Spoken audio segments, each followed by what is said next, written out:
Hello,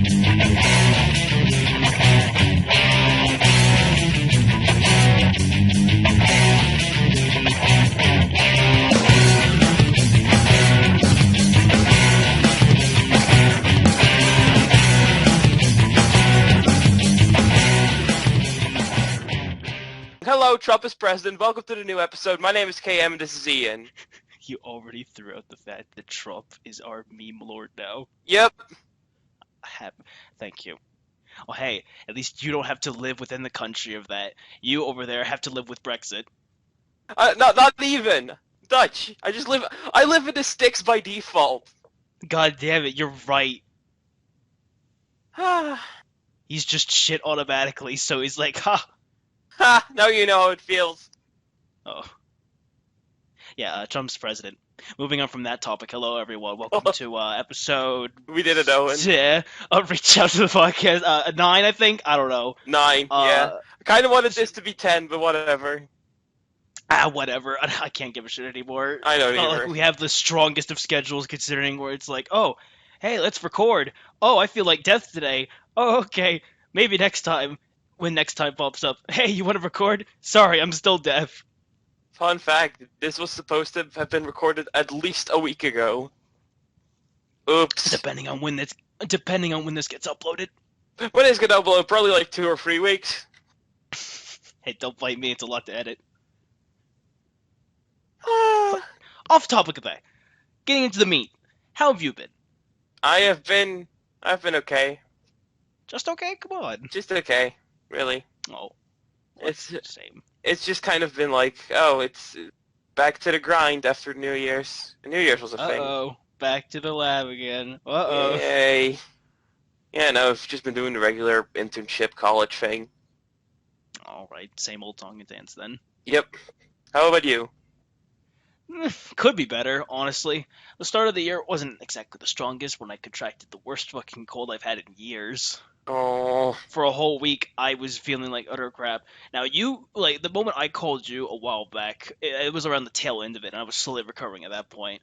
Like, I could feel death slowly loosen its grasp upon me. And at that point, I'm just like, well, that was the worst experience of my life. Let's never now do that again. Now back to the current worst experience of my life, 2017. No, I'm sure it'll be fine. But in the meantime of that, college started up. I went back. That was nice. It was a good campus. It's a new campus this time, as opposed to my old one that I went to while I was still in high school for like an early program that I did. And I think the semester so far will be perfectly fine. They'll get too used to the campus well, considering you're moving, but... Yeah. Get it in for the year, and then go on and move to another campus, which will be Texas branded. Who knows if it'll be like 10 times worse, or 10 times worse. That path is already set. Mm-hmm. Yeah, there's no multi-path direction here. It's just one single linear hallway. My life is FF13. No, other than, like, of course, the obvious work and school shit. What have you done other than that? Have you played anything? Have you watched anything? Have you read anything? Reading! Ha! Yeah, Good one. Yeah, who reads, am I right? Who reads anymore, am I right? It's not like that's all I had to do while I was sick. In all seriousness, I haven't really done too much in terms of that. Like, I haven't really watched anything lately. Just not really been in the mood to watch stuff. Didn't you go watch Rogue One at least? Oh yeah, no, I watched Rogue One. I actually never asked your thoughts on that. I forgot. What did you think of Rogue One? It sure was a Star Wars movie. Yep, that's my exact thoughts too. I don't know. There were parts of it I liked. I feel like I kind of like female protagonist better than Rey from Episode 7. Like just a little. Not even that. I don't think either are very noteworthy characters on that note. I'm just saying. I feel like that's going to change immensely by the time Episode 8 comes out. I hope so too, because like I really didn't like Rey all that much in Episode 7, and while I didn't feel strongly about the protagonist in Rogue One either, it's like, well... Well, here's my question to you, Cam. Yeah. You obviously remember Rey's name. What was the protagonist of Rogue One's name? Fuck, you're right. I'm just saying, man. They Because didn't.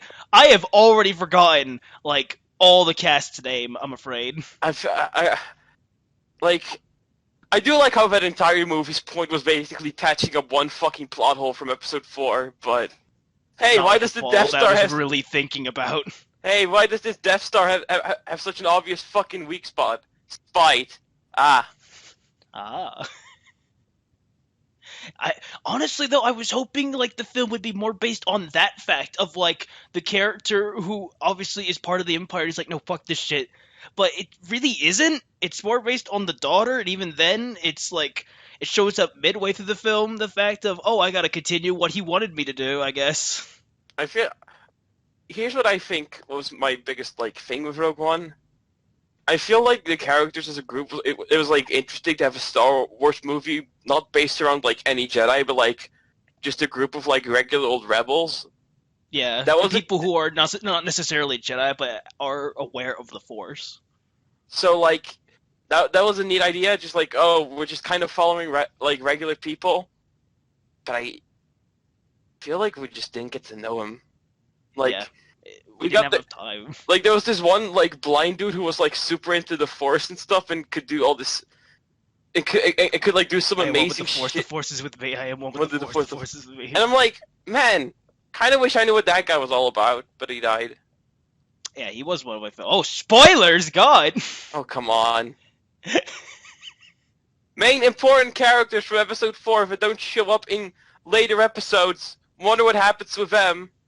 Oh dear. To quote a certain YouTube video, No, they go out to the Caribbean, the space Caribbean. It's okay. to They're on quote a a, very, very long vacation. quote a certain internet personality, you dead. You dead. You definitely dead. Definitely dead. Like, that's, I don't know, like, I went to that movie, like, pretty much knowing, yeah, all main characters are probably gonna eat shit and die. Yeah, as expected. I was hoping I would get to more of them by that point, but really wasn't the case. I don't know, Rogue One had its moments, and I didn't dislike it overall. I thought it was a fun time. I thought it was fine. I think that second half really saved it, honestly. The second half was definitely stronger. The first half kind of, like, weirdly, like, keeps cutting from location to location, and it's a bit weird I at first. hated that. But overall, you know what? I had no idea what was going on at that point. By the time they at least get to the place where they have to get the plans, it's at least like straightforward, and all the action going on is quite good. Yeah. So overall, I put it around episode 7, which is to say, like, higher than the prequels, lower than the original trilogy, which has me a little worried about the new films. It's like, well, are we just going to keep being in this, like... Are we just gonna be in this like purgatory no zone here, Like, where it's just well, it's not the worst, but whatever. It's kind of, like, I feel like all the new movies have been, like, you know, they've been good times, and I've definitely not regretted seeing them. But I feel like they've, like, at least the two that have been out so far, have been kind of in this, like, kind of safe middle zone. And I really hope episode 8 kind of breaks away from that, because, like, Rogue One was a fine movie, but it was also, like, it was very clearly not an important entry, and then, like, episode 7 basically spent most of its run being episode 4. Yeah.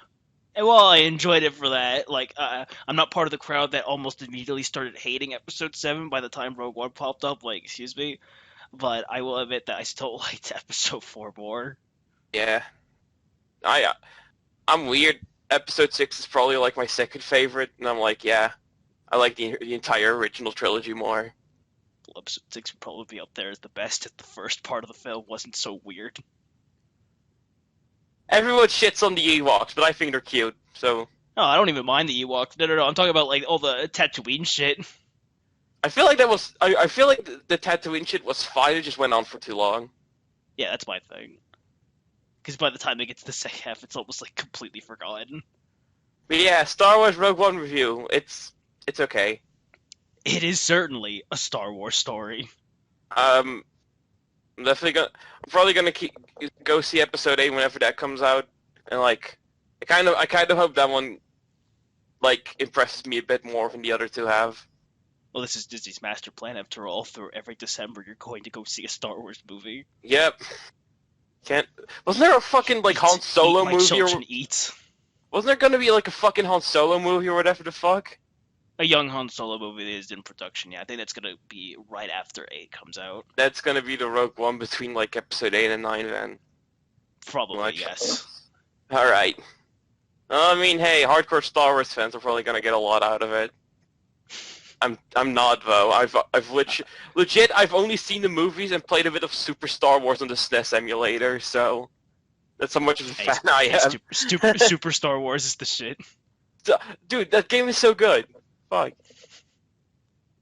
I know. I'm a big fan. I've had my fair share of shit through the media. Not to the point of like where I could tell you the exact droid replicas that led the army on Naboo, but I like it. Hey, Ian, can you give me an entire diagram of the solar system in Star Wars? Let me go to a Books A Million and buy all the countless like Star Wars multiverse shit. Most of which that doesn't mean a goddamn thing now because the new trilogy is a thing. Hasn't pretty much all of the extended universe been like declared non-canon? Essentially, yes. Except Katarn did not steal the Death Star plans, and that makes me sad. Except for maybe KOTOR, because people got really upset when that was declared non-canon. Oh. Yeah. Star Wars is a thing. Yeah, Star Wars is cool. Yeah. In terms of games I've played, again, not a whole lot. Oh, I actually played a good amount of games, but most of it has been a certain game I've been going on about on pretty much any social media thing ever. The one that finally came out. 10 years. Surreal. 10 years. 10 years. Fuck. Well, to get that out of the way then real quick, since I assume you want to be really vague and mysterious about this fucking game, was it worth it? Well, I mean, let's be real here. Fucking nothing is worth 10 years. Okay, I understand that, but like, with what you were expecting by the time the game came out, after we mentioned in previous podcasts, would you say it was a good time? Oh, definitely. Okay. Pretty much, yeah, I think at that point we were all like, look, I just want a good video game. Yeah, no, I'm pretty sure I've gone on record on this podcast saying that, like, Final Fantasy 15 could have just been, like, a pretty deep, fun time, and I would have been, like, happy with it. And I definitely say that, at the very least, it's that to me. Okay.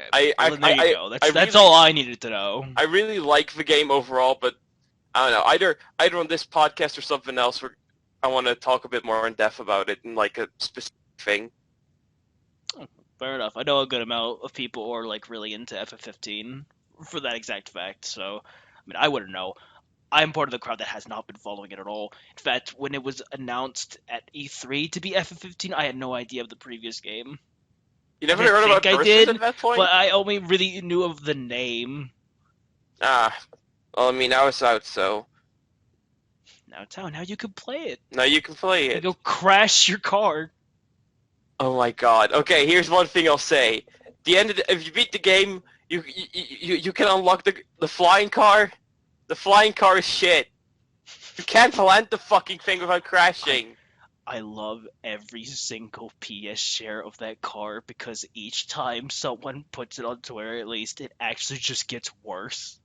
Like I put up one at one point, and it was like I was just like about to land, and then suddenly I was not even fucking touching the like joystick at all. It just takes a sharp turn to the left into a fucking rock, and I died. No, get off the wheel. God. No, my favorite's the one where the guy was about to take off and he fucking crashed. Wow. Because I guess, like, the way the car works, I'm not sure, correct me if I'm wrong, with the fact that when you're about to go, you don't really control it while it's on the road as it slowly raises up. And so, of course, he hits a cliff that's, like, of course, covering the road at that point, and then he just immediately crashes. And that's like an instant game over, isn't it? Yep, game over. Goody. Yeah, flying car shit, but, no, I genuinely really like 15. Good on you, man. Happy it came out not Duke Nukem Forever. Yeah, yeah. Maybe for some it did, but for you, it's all that matters. There's one point of that game where like the opinions of people definitely split, and like I'll say this much: I didn't think it was like people who know about FF15 probably know about the chapter 13. Chapter Final Fantasy Versus 13. God, I'll say this much: didn't think it like I do think how bad it was a bit overblown, but no, it's still not good. It still ain't great. It still isn't good. I hear nothing but negatives on that shit. It's yeah. They literally went, yeah, that was a mistake. We're gonna patch that to make that like better. So Patch it? Wait, okay, I really don't know how bad this is if they're gonna outright patch the chapter. yeah, they're gonna just patch it to make it like half the length that it is. Oh my god. Yep. Are you kidding me? Nope. I've never heard of a thing like that. What the fuck? Thanks, Square. Oh, now I'm really curious. Well, I mean, off of FF15, I suppose. For Anything now. else? Yeah, for Um, now. like the only games I've played since then are games I've either talked about on this podcast before, or games that I've been playing for like 10 years. So Okay then. Well, fair enough. I don't know, not much to say on my end. Because like if I were to talk about it, I'm just go, yeah, that game's still good. Yeah, this game's still okay. Yeah, this game's okay. This game's not good anymore. So what about you? What about you, Ian? What about me? Oh no, I'm in the spotlight. Well, it was a good podcast, guys. Goodbye. All right. When I was sick for a good majority of the time, I was sitting in my bed with the suds. I was literally SpongeBob. I was a pale motherfucker. I had the jacket, the scarf, and the little hat on, and I'm just sitting there like I can't do anything. I am literally unable to move my entire body except my hands. So what I do with my hands is I stretch them across the room, and I eventually just grab a random book. And I recently bought Valley of the Wind by Miyazaki right before the whole Studio Ghibli shit happened, and I decided to read through that. And oh my god, it's so good! It's so good. Now I'm not sure if you've like ever seen the film or at least read the book. I know you've at Uh, least heard of it, correct? yeah, I know I've seen the film. You've seen the film, okay? Because I've never seen the film myself. I understand that apparently it adapted like the first two volumes, and if that's the case, then it's probably like nowhere near as fucking good as the actual comic. Because by that time, by the moment it hits like at least volume 3, I want to say, it escalates from like this fun little fantasy adventure to something even grander than that, of course. Huh. And to think like something like this was made on his first try, and after he completed the whole series, he's like, I'm not meant for comics. I'm like, dude, if he kept going with it, I bet he would be like a staple within the comic industry as well, even outside of like the whole shit he did with films. Yeah. It's that fucking good, and it's unbelievable. Yeah. It's really weird though, considering like Valley of the Wind is not really more so in the style of a manga. It's more of a comic style, honestly. So I guess the only fault with it would be that some of the panels are so good, in fact that they're too good, where a lot of the details are kind of cramped into some of the shots. Miyazaki's always seemed to me like, despite technically working in anime and manga, he always seemed like a more Western-oriented person to me. Yeah, he was always inspired by something like that, where he's more technical and nature at the same time, and that kind of style really goes along with all of his other works. You can Yeah. clearly tell. And I, hell, it's inspiring a lot of shit today. You can look at Breath of the Wild and go, "Wow, that's just Valley of the Wind." yeah. Yeah. I don't know. I like a good amount of Miyazaki's work, although there are some works of his that I'm like, Ponyo, Ponyo, Ponyo, Pon- fishy in the sea. the only good thing about Ponyo was the animation. Yeah, Ponyo was a trip. I Don't you like his son's film? What, Tales from Earthsea? Fucking come on. I never actually watched that one. Literally, not even the most desperate Ghibli fan likes that one.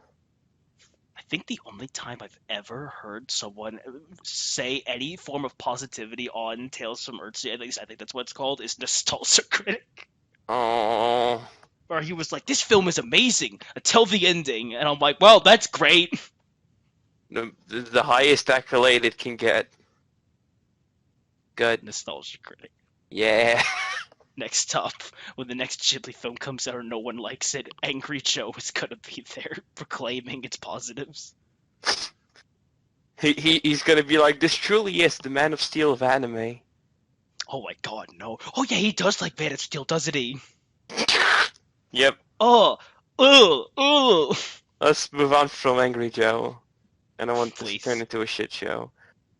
But no, I just wanted to state the fact that if you love a really good fantasy and you want like one of the absolute best female protagonists in any media, honestly, along with just really awesome art all throughout and some of the best moments in a comic you could possibly get, then hell yeah, read Valley of the Wind. It's a goodie. In terms of shows, though, JoJo Part 4 ended a while back. I know most people would be like, well, didn't you read it? I'm like, no. I did. He did. He's not the scrub. I'm no scrub. Yay. He's no scrub-a-dub. Although, honestly, at this point, I just accept the fact that the JoJo animes are essentially motion comics of the manga. Yeah, they're not very... The majority of the shots are literally just taken from them. The JoJo as an anime has never been particularly animated. Yeah. Except for the OVAs, which could sometimes work out for them, and most of the time it really didn't. Well, the OVA, like the original '93 OVA would be fine for a watch. Don't even bother with the later one, which for some reason adaptates the beginning part of Part 3, which is just fucking weird to me. I think the 93 was supposed to be like an advertisement that just got really popular because it was the one JoJo animated thing that was out there. So then, like, years later, they were like, yeah, let's just make it a whole thing. I want to say that's what happened. You know what, though? If it's an advertisement, I'll say this much. It probably is the best Dio fight of, like, any Part 3 incarnation. That's what I mainly remember it for, honestly. I particularly remember for that, and of course, like, the 3 specific fights that it picks out. It picked out the Darby other fight. 3. It picked out the Darby fight and the Vanilla Ice fight, which were both good picks, honestly. Yeah. And the beginning one with the weird water guy who I can never remember the name of. Endul or something? Endul, probably. I don't know. I'm terrible with names. I just remember him as Water Stand Man. But what did you think of Part 4? I liked it. About the same as, like, Part 3, honestly. By the time Part 4 came out and finished, it really came true and clear to me that each JoJo part would be absolutely perfection if it didn't have, like, this one single flaw holding on to it from keeping it down from being the best. So that's why it's always kind of interesting to see what everyone's favorite JoJo part is, because everyone will pick out that one particular flaw with the others and just completely ignore the flaw of their favorite. I feel like what is your favorite JoJo part entirely depends on, like, how much certain flaws affect you as a person. Yeah, absolutely. Because I will say that, like, I was honestly about to kind of give up on JoJo Part 4 until my friend Owen, who was previously on this podcast, mentioned the fact that he wanted to watch it, so we watched it for a bit, and then we caught up with all the Kira shit, and that completely saved the part for being the entire point of Part 4. I thought Kira was absolutely amazing. He stole the show from me, and he's easily my favorite JoJo character. Him or just great for me. And I didn't think anyone could beat the gay vampire as the villain, but here we are. By the way, controversial onion. Part 1 Dio is better than Part 3 Dio. Oh, he had to throw it out there already. Goddamn. I'm gonna throw it out there. Controversial opinion here. The best things of JoJo are the animes of Part 1 and Season 1 of Part 3. Ooh. Just saying. I know. See how I feel, because the thing with Part 4 as well is that while it's adaptating all the manga stills of a motion comic style, some of those stills don't look very good. No, Part 4 was the like kind of transitional phase for Rocky in terms of art. So oh, you could fucking tell. Yep. was probably even worse than the manga if I like compared it to the anime.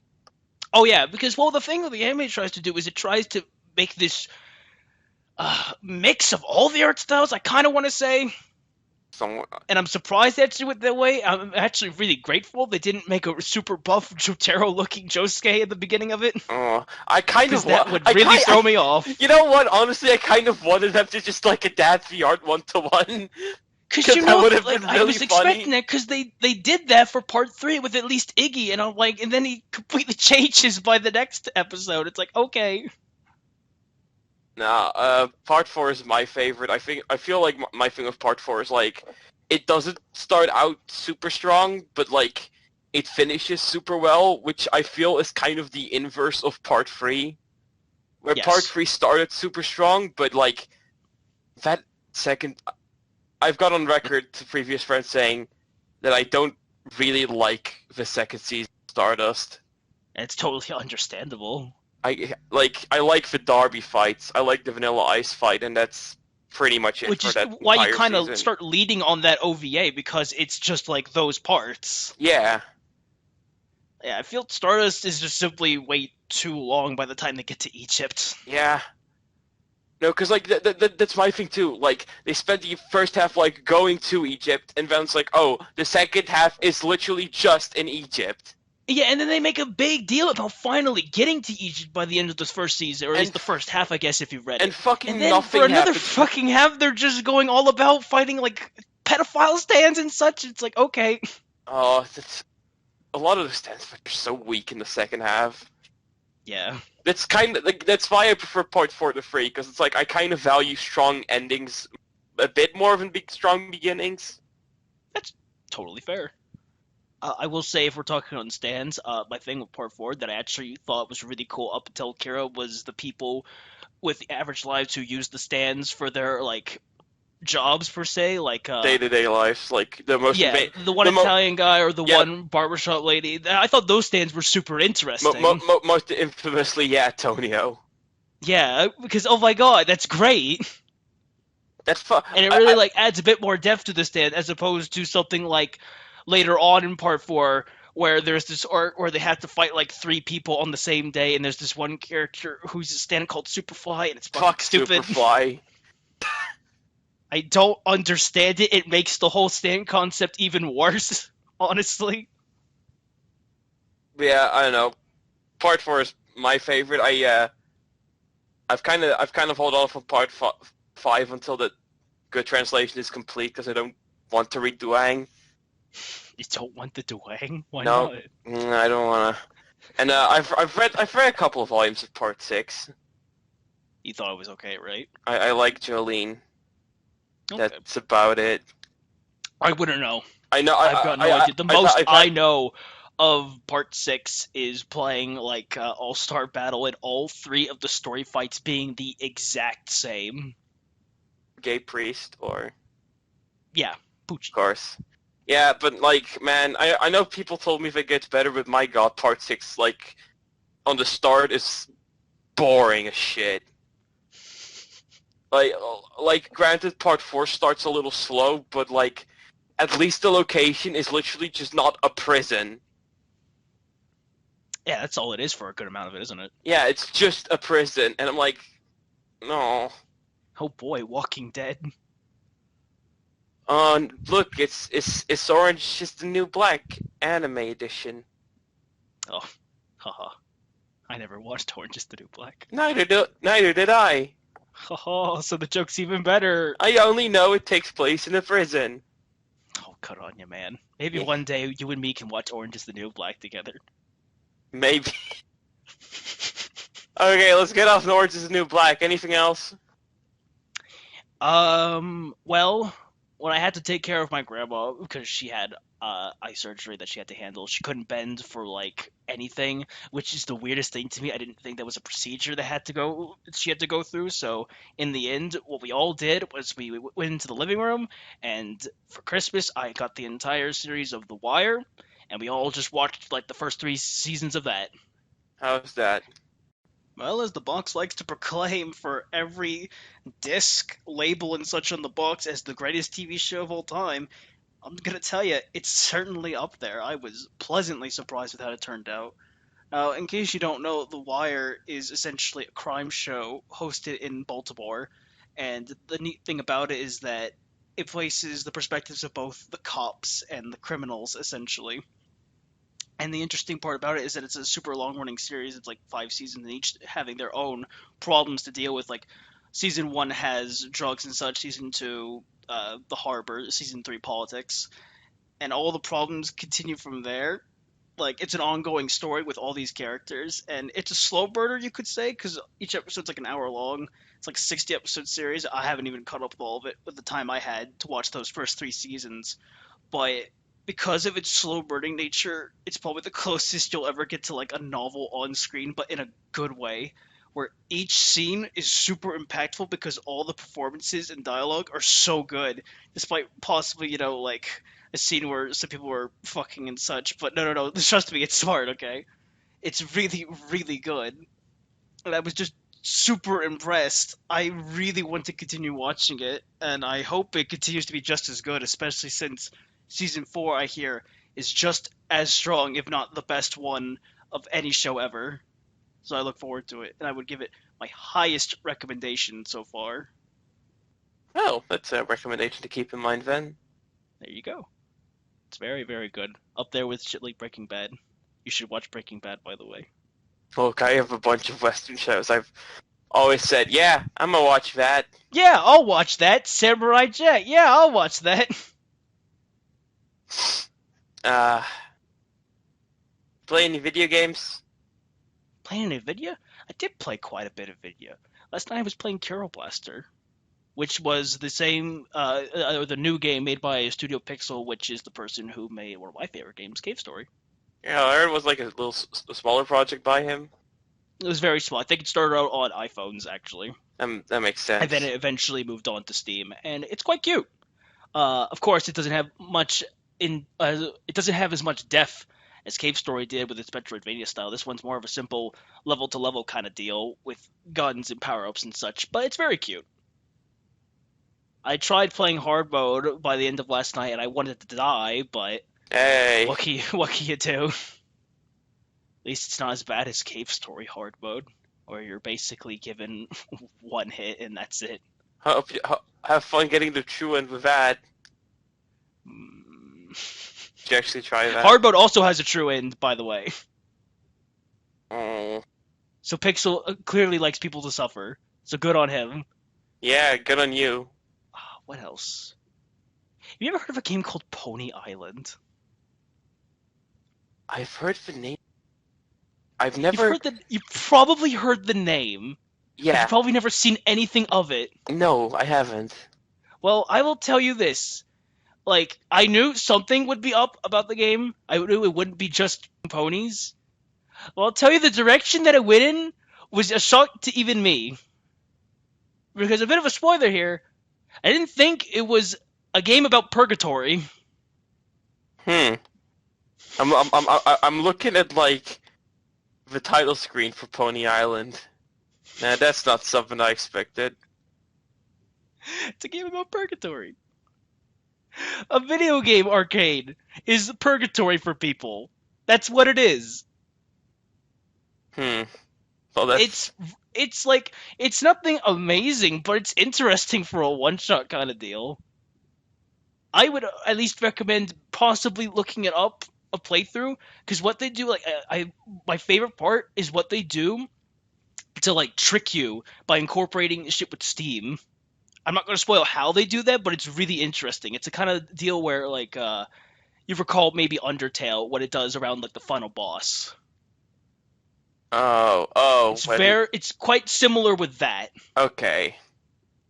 And I like it when games do that, where they incorporate, like, the actual real world with the game as a plot line. Okay. Because the way Undertale, like, messed with, like, not only player expectations, but also with the game itself was probably my favorite part about that game. So it is still my favorite part, honestly. It made that whole fight, like, the absolute best. Yeah. And it's still one of the highlights of Undertale, despite the fact of what Undertale has devolved to. I liked I liked the game itself enough. Probably because I played it in the first week before everything around it happened. Yeah, I played it within I think I played it 2 days after, so I got there before everyone else did. Yeah, so And now the only time I ever hear it is for shitpost purposes. yep. Goddamn Sans Undertale. Sans Undertale. It's no longer called Undertale. It's called Sans Undertale. I know the guy who made that follows me. Oh, So goody. I'm in that meme network. Hmm. A meme network, you say? Oh, I bet that's the legitimate thing somewhere. Look, Cam, as my friend, I need you to go with an inside job and destroy the meme network. It'll probably be a suicide. Never forget the motto. Fuck memes. It'll be a suicide mission, but I'll do it. So I'll join the Suicide Squad. Ah. I didn't watch Suicide Squad. Don't worry, I'm not going to talk about Suicide Squad. I was about to say, is that gonna be a transition?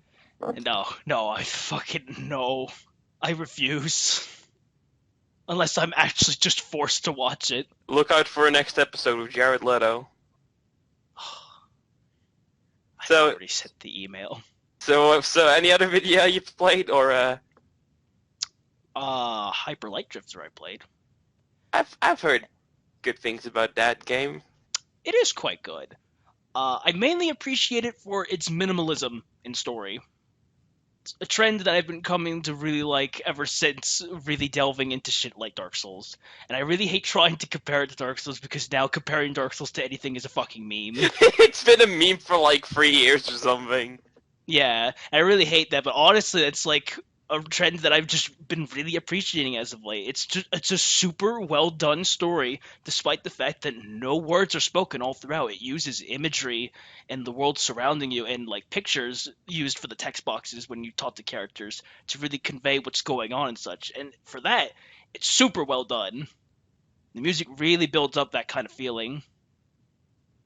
I can say one thing about Light Drifter. That game is some fucking aesthetic.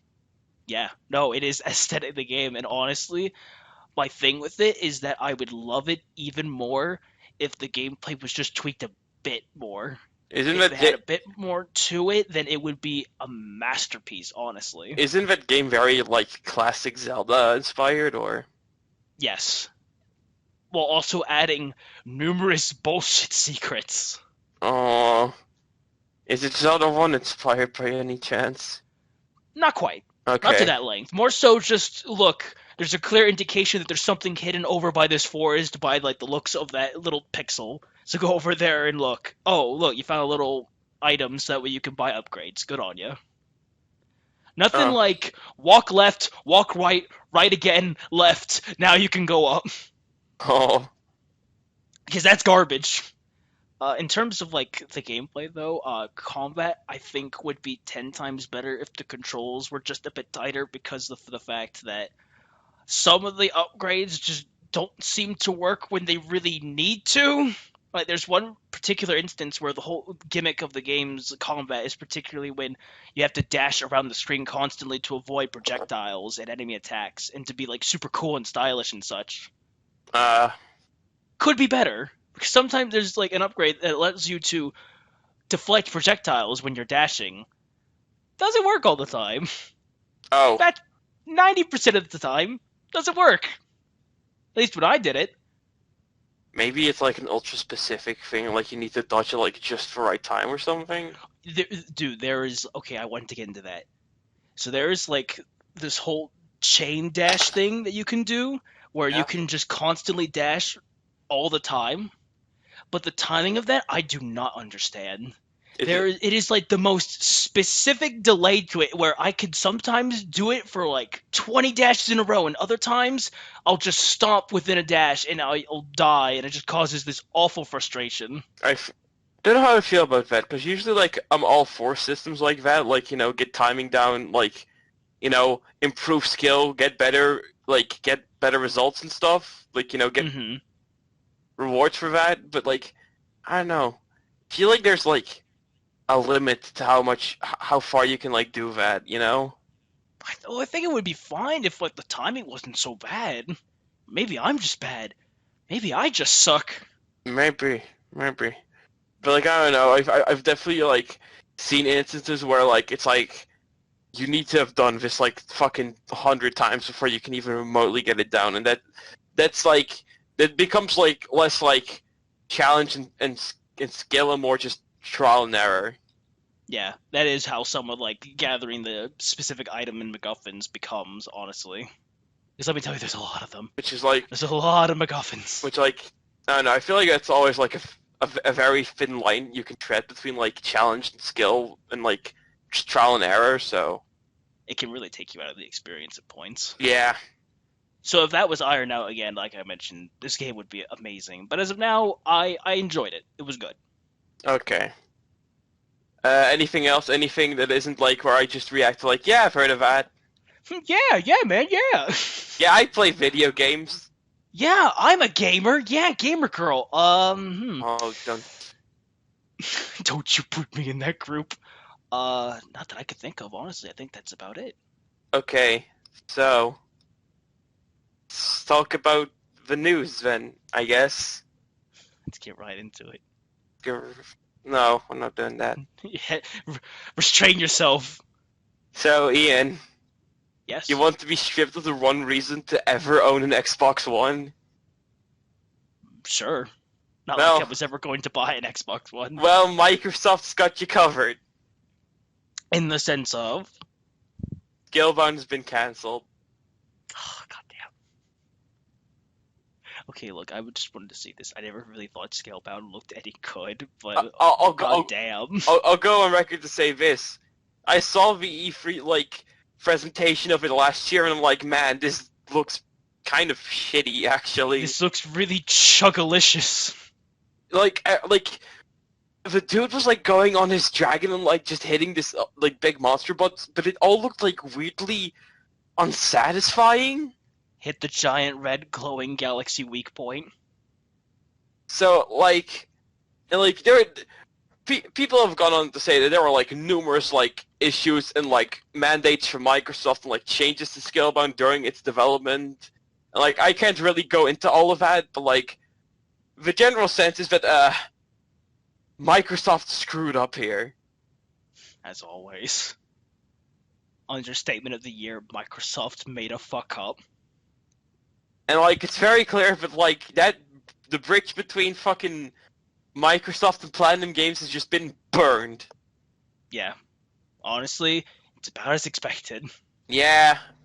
Because from what I understand, the project's cancellation and its whole like procedure all throughout the years left a big one on Kamiya. Yeah. Because he was quite saddened from my understanding, and he went on to Twitter expecting like the biggest of flack, but he actually got quite a lot of, "Oh, I'm sorry to hear that this happened." And he's like, "Oh, Everyone was like super supporting him. well, thank you. I won't block you." Not yet, but No, but Kamiya was also like a cool dude about it on Twitter. He's like, fuck yeah, we're still gonna make games and shit. yeah, he got right back up on his feet right after, Yeah. realizing he still got fan support regardless of what happened, Yeah. as opposed to Microsoft support. Man, though, like, I feel like that tension was between Kamiya and Microsoft forever, because I feel, it was like last year or something where he put up a tweet going like, those Microsoft shits, are they fucking with me? I hope Microsoft isn't following my English account. God. But yeah, no, that's shitty. Like, fuck Microsoft, man. Like, what the fuck do they even have left? As always. Phantom Dust, man! Remember Phantom Dust? Didn't that also get cancelled? I've got no idea. I'm pretty I have sure. no idea about the whole project. I think originally they were showing up like a new sequel type thing, but then later on they said they were going to remaster the original on the Xbox, but then it's like nothing of it. Yeah, yeah, Phantom Dust was cancelled apparently, Oh goody, Crackdown 3? which we haven't heard anything about in the past. Like, I only recall like the trailer for it, not even a gameplay trailer. It was just an announcement for Crackdown 3, and it's like, okay. So hey, hope you like Halo and Gears of War and Forza. Hope you like Rare Replay. Hope you like Recore. Oh Ah. God, Record. Oh God, fucking hell. So yeah, Reminded that all these games are on Windows 10. so yeah, more reasons for me to be glad not to own an Xbox One. Yeah. Moving on to something of, like sort of platinum. Well, I mean, it's about a platinum game, Near Automata. Nier Automata, yeah. I don't know how to Which is out I've heard. by March, right? Yeah, I've heard that fucking name pronounced like fucking 5 different ways. So I call it Automata now. I don't know. Yeah, I know. I keep flipping back and forth. um, so recent demo came out, and it was a very good demo. I had a lot of fun with Can a demo win a Game of the Year award? it. I'm just saying. It God, was really, really good. I'm so excited for Automata. Jesus fuck. Yeah, that only made it like 10 times better, honestly. Especially by the end of that final boss when you realize the fucking level is the final boss. Yep. And you go in all fucking like Space Harrier and shit. It's great. It's so good. It's all I ever wanted, and I can't wait for like the. That almost showcased the fact that the gameplay is going to be fun. It didn't even showcase like the super weird stuff that I'm expecting from the game. Man, everyone's gonna Which go. I mean, before the gameplay of the demo even came out, I'm already like, yeah, that's going to be the main reason I'm buying this. Man, fucking so many people are gonna buy this for like the combat or the waifu shit, and just not expect what the story is gonna be. They haven't probably haven't even played the original Nier. Most of them probably haven't. Yeah. I would So say those poor souls, but so Dem was really good, but wasn't really what grabbed the attention of most people. Most people were focused on the fact that you can see her butt. Twitter's wife of the month. And because of that, the fan art kind of Exploded. a little. Just a little. Mountains You know and the mountains. beginning of the demo where she's crashing through like the wall and all the gibberish is going on? That's people making a fan art. Mountains and mountains. Yes. Mountains of it. So then, And this is Yoko Taro's plan the entire time because then at one point on Twitter he goes like, I've been hearing all about this problem with my characters getting this lewd fan art of some kind, and I would go check myself, but it's too much work. I wish there was some way someone would compile all of it and put it within a folder and send it to me. and of course, Twitter immediately obliges. Everyone replied going here. It was like an offering to a god. And yep, it's a zip folder filled with gigs and gigs of 2B ass. I can confirm it. I downloaded thinking it would be a shitty shit post, and then he would reply after going, what the fuck? But no, it's legit. I didn't download it myself, by the way. Oh no. You don't have the dedication of a Nier fan to download 2B ass. I haven't even played Nier yet, so Oh, you'll get the opportunity, don't worry. good. So yeah, that's a thing. Looking forward to Nier Automata, though. It would probably be my most hyped game of the year if it wasn't for Peak 5. This is the greatest advertisement yet, as opposed to Gravity Rush 2, whose amazing campaign where, like, I think the Twitter account for PlayStation made all of their tweets upside down. And that's great. I feel kind of bad for that game, though, because it's not doing so well, and it seemed like... released at the worst possible time! I feel bad for it, though, because, like, it seemed like from... A friend of mine's really into Gravity Rush, and he played it, and he said, yeah, this game was really good and all, like... Seemed like everyone who was involved in it cared a lot about it, but... And then you see, like, the big releases as of recently with stuff like RE7, Yakuza 0, Tales of Berseria coming out, and it's like, well, that game's fucking decimated. There's also Kingdom Hearts 2.8, but I've watched the cutscenes of that. Don't buy Kingdom Hearts 2.8. It's pretty much a ripoff. Wow. KH 2.8, a ripoff. You get to play Dream Drop Distance again. Yay. Hope you like...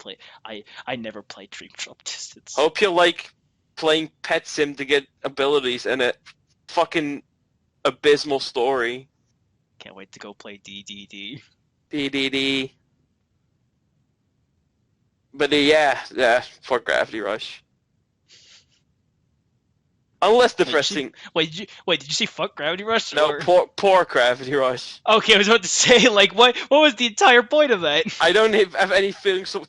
I don't have any feelings of animosity towards Gravity Rush. I've only played a bit of 1 and V and thought it was pretty okay. I tried playing it in a car. That was the worst idea I've ever had. Why would you do that? I didn't think it'd be that bad. God. But until less depressing news, let's talk about our good old buddies over at Atlus, because they've been busy. Oh god, yeah. When P5 came out, and they're like, "Alright, time to move on to even bigger and better things." So you want to take this one, Ian? Well, you have to remind me of the project has a name, correct? Because I have at least forgotten the name. I have forgotten the name too. I was like, shit, I hope he remembers. Oh, that's why you threw it on me, you shitlord. God damn, I thought you were my friend, but no. Oh god. Oh, I knew I couldn't trust you. That's it. The podcast is canceled for real. Re-Fantasy is the name of the project. Thank you. See what I did there? I held off the time there. They announced Re-Fantasy, which is handled by basically the P5 team, from my understanding. Yeah, it's their next project after 5. Most of what they've shown is very early concept, and mainly Sojima at the handle. But by God, it looks amazing. Yeah. I love all of the art they've showcased, and the fact that they're starting a brand new company in the form of Studio Zero for like this huge, like new fantasy type RPG. Because most of the time, from my understanding, they're more so with the modern take, with the high schools and such. So now it'll be super interesting to see their take on more of a medieval period. I want to say EO covers more like an older period, but I've never played After Odyssey. That's true, they did handle that. No, I've never... Well, I mean, I've played PQ. I haven't even done that much. I never cared for PQ. Yeah. Parts of it I like. I have yet to finish it. But, like, no, this is also cool because I feel like this is Atlus's, like, first new, like, IP since, I want to say, Radiant Historia on the DS. When did that come out? That was a late DS title, wasn't it? That was like 09 or 010 or something. I wanted to say 010, but I could believe 09. 010? Hang on, I'm gonna fucking look that up real quick. Oh, here we go again. Because I wanted to see if it was before or after Catherine, because I know Catherine was an 010 thing. It says 2010. Yeah, 2010. So, like, last original IP since Radiant Historia on the DS, so that's, It's pretty big. It's pretty big. Especially considering the fact that Radiant Historia's like original release was 2010, but then North America got it 2011. I'm not sure how Catherine's case, but yeah, this is huge, especially coming off the heels of such a big title like Persona 5. Where everyone's like, holy shit, this is about as legit as it gets. And, like, they've had a bunch of actual, like, big-name Japanese developers, like, comment on the thing. Like, Kazuma Kudaka, the guy who does Danganronpa, commented on it. Fucking... I believe they had a segment where Yoko Taro was talking about it. On the note of that, didn't Yoko Taro talk about, like, people should stop buying this game because then it'll ruin my game or something like that? Yep. Man does not care. The brilliant advertising. Man does not give a shit. You can tell from the gif of him just picking his nose. God. His giant, creepy, smiley moon-head nose. I would have gone to your country for this convention, but my fucking doctor was like, yo, you need to, like, watch your diet. And if I were to go to Germany, I would undoubtedly pig out on your beer and sausages, so I decided not to go.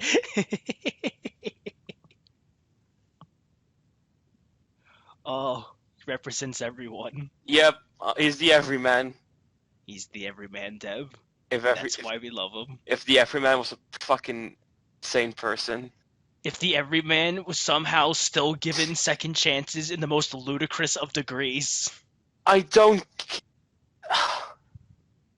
I want. All right, I'm gonna say this. I want to do a whole Yoko Taro cast at one point, because, like, God, I just want to talk about Dragon Guard and how the fuck he got another game after making Dragon Guard. Yeah, Jack Garrett said the new game looks quite good. Yeah, he's made You quite know, a leap forward since Dragon Guard, actually. Fuck. yeah, ain't that the truth? But yeah, we're getting off topic of what we were trying to talk about. Where you immediately went back to Yoko Taro. Yoko Taro's interesting to talk about. I don't know. Yeah, I don't blame you. It's funny. But no, the ReZero game I'm especially looking forward to new news on. Did you just say the ReZero game? Yes, the ReZero game. Whoops. Man, he Can't wait for the fucking. Was it a Vita game that got announced? It's a shitty visual novel. It's a Vita game visual novel where you get to date goody! where you get to date pretty much every girl from ReZero. Oh, now it's like the worst aspect of the show in the form of a game. Also, spoilers. There's a bunch of like special edition merch you can get with that, and all of it is of REM, because of course. Of course. Ah. Because why would you talk with any of the girls that just isn't her? They might as well have just shit that game with a REM road anyway. Honestly. But yeah, it's not a ReZero game that I'm looking forward to. It's the Re-Fantasy game I'm looking forward to. Yeah, same. I'm hoping it's around like the same kind of quality as P5, as clearly showcased from before, and hopefully it won't take like half a decade to come out. I'm skeptical of that because they said this is going to be a big one for us. So yep, that's why I'm holding back. I'm just very happy they didn't drop down a release date. then like, oh no way, we got it delayed. Oh, And then everyone constantly retweets the Atlus Twitter account going, Re-Fantasy is coming out. winter 2014. Mm. Man, hey, winter. By the way, I don't think we mentioned this like when it happened. P5 got delayed again because of a Japanese voice patch in the US. So hey. Oh my god, yeah, you're right. We didn't mention that. Shit, yeah. For fuck's sake. It's almost here. It's always almost in my grasp. I can feel it, but then it slithers away, and I'm like, no. This reason kind of baffles me though, because like it's like, well, did you need to delay the whole game for that? Couldn't you have just made that patch like later? Like if it was just gonna they wanted to make the argument along top of that the fact that they wanted to also improve the English dub while doing so. Okay. Because that's what they added on top of when they were doing the stream. It was that they were going to enhance all the actors, like current lines, and they were going to add more English lines to some of the characters that previously didn't have any lines. Okay, well, I mean that's good, but like, man, cause like if that was just the patch, I'd be like, just release that later then, like. Yeah. But yeah. Honestly, I feel like they're especially doing this after some of the outcry with some of the problems with Atlus text, like some of their other games. Yeah, like some people found a couple of untranslated like lines of text in Apocalypse, and that wasn't a big controversy, but it was a little bit of like a thing. Well, it only like enhanced the shit from before, where Record Breaker had a similar problem. Yeah, and it's like, that's not great. They really have to do like an amazing job with this one. Yeah. If they really want to like gain everyone's trust once again. I mean, like, everyone loves their games, of course. It's just the fact that those hiccups. It's like, come on. I mean, hiccups aside, I know the actual like localization of a game is of like especially the 3DS games have been pretty on point. It's superb. It's really, really strong. So yeah. So speaking of SMT. What do you mean? So hey, Ian. Yeah. I'm pretty much confirmed to buy a Switch. How about you? Okay. I'm not sure if this news was true, where the game would be coming on other consoles as well. I remember someone mentioning that in an article at one point, but I would still buy a Switch just for SMT, because what was announced was the new HD mainline SMT. Well, I assume it's going to be mainline at this point. It looks very mainline for Switch consoles. And yeah, that's it's good. It's fucking good. The moment they showed that off during the Switch presentation with all of the HD demons was amazing. What the like me and Jeff at the time were watching it live, and we were like, a majority of it were like, it's certainly a presentation. But the moment that dropped, we're like, okay, hold the fuck up. And wasn't the last guy who showed up like Odin or something? Wait, what? The yellow dude or whatever the fuck. Oh yeah, Odin's like Apocalypse design showed up, and then he had these beautiful rose pellets across him, which basically confirms that Kaneko is back from the flower field. I don't think it does that, Clyde. But yeah. It's what you think. You don't know. You haven't played them. No, I haven't yet. Yeah, don't worry. Your time will come. Yeah. But no, it's super exciting, and the fact that like that was announced and like that's coming out. But then I completely forgot and didn't realize the fact that they were also doing a 3DS game at the same time. And It's like, what the fuck? Have you not supported that thing enough? Like, you honestly, with all of Atlus's titles, they could completely carry that handheld alone. Yep, It is that amazing of a handheld. There's gonna be yet another 3DS SMT game.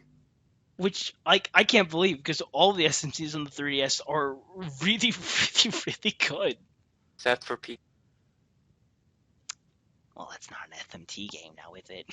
Oh, right then. You're right. It's not an actually an Odyssey game. Anyway. Exactly. But yeah, but like that's one we literally know nothing about. If I were to hazard, as of now, anyways, watch this podcast in the recording, and then immediately right after, news comes out, and we're like, God damn it! That's what always happens. That's what always happens. That's why we delayed this podcast for the better, honestly.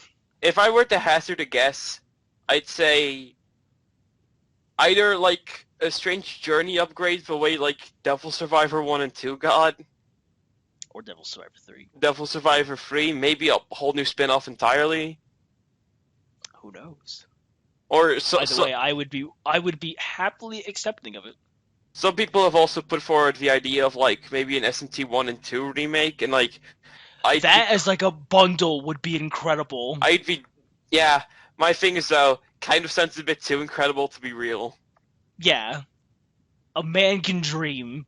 Some people have also suggested the Nocturne port to 3DS, and I really wouldn't be down for that. Nope, you're good. We don't need that. No. I understand some people are accepting of like the Dragon Quest ports over to 3DS, but I am not.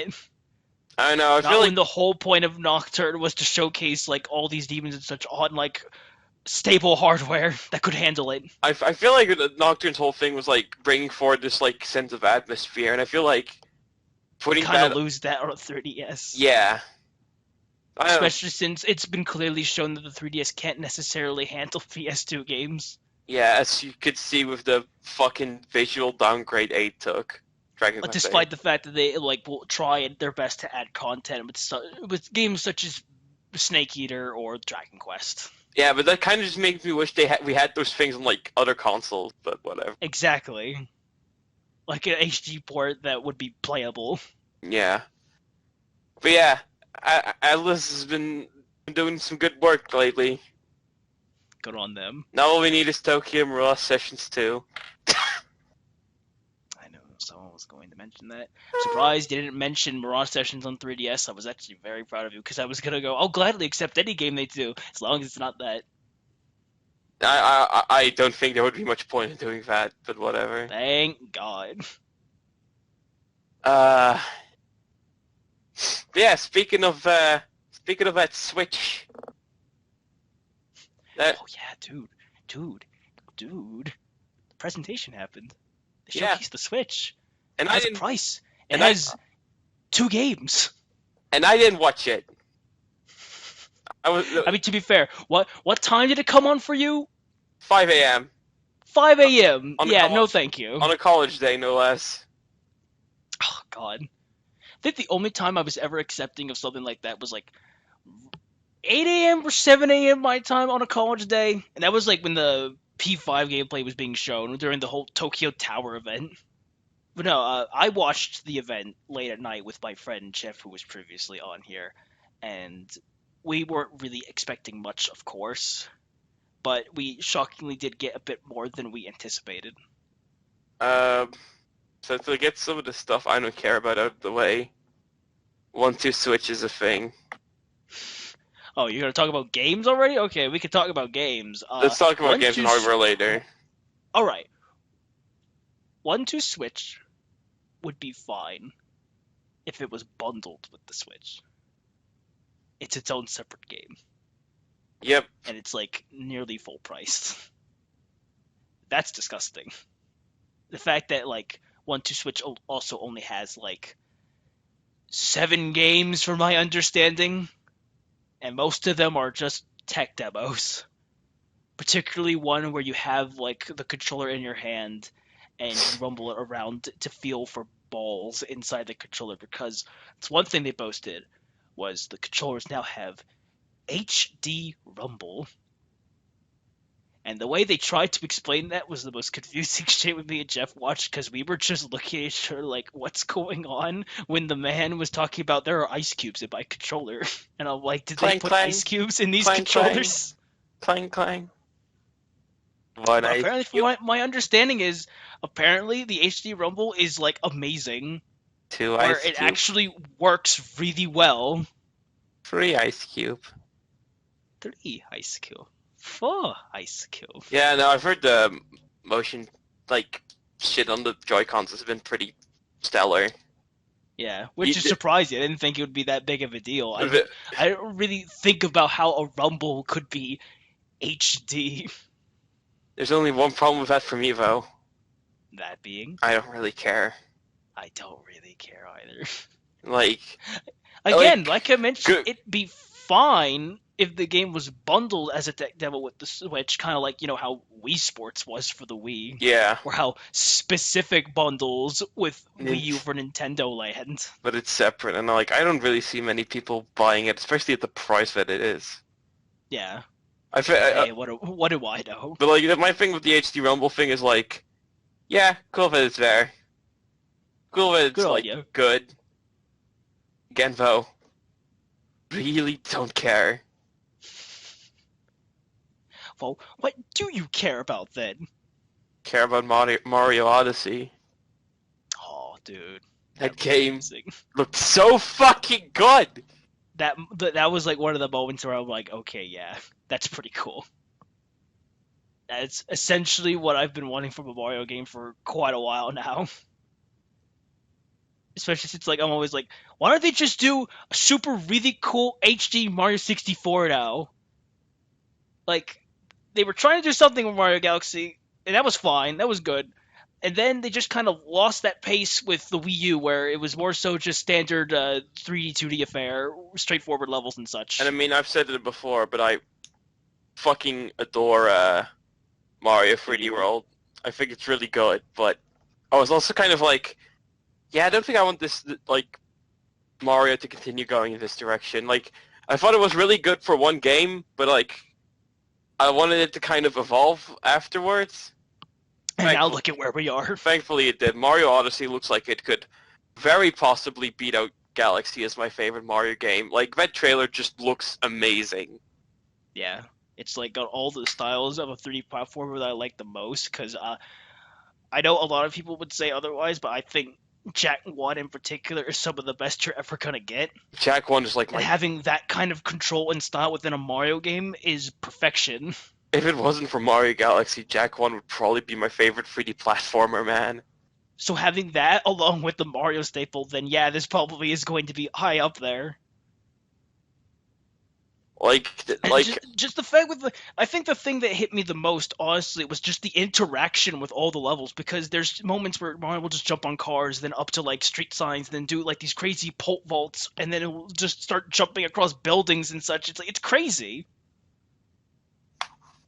Yeah, no, it just looks incredible. Like, I love the way that, like, the gimmick allows for all these, like, really nice, visually distinct worlds and stuff.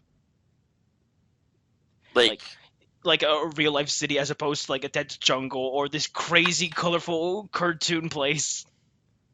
Yeah. That's my thing. Like, everything looks varied. Everything, like, Mario's pretty much back to 64's like tier control again, from what I can tell.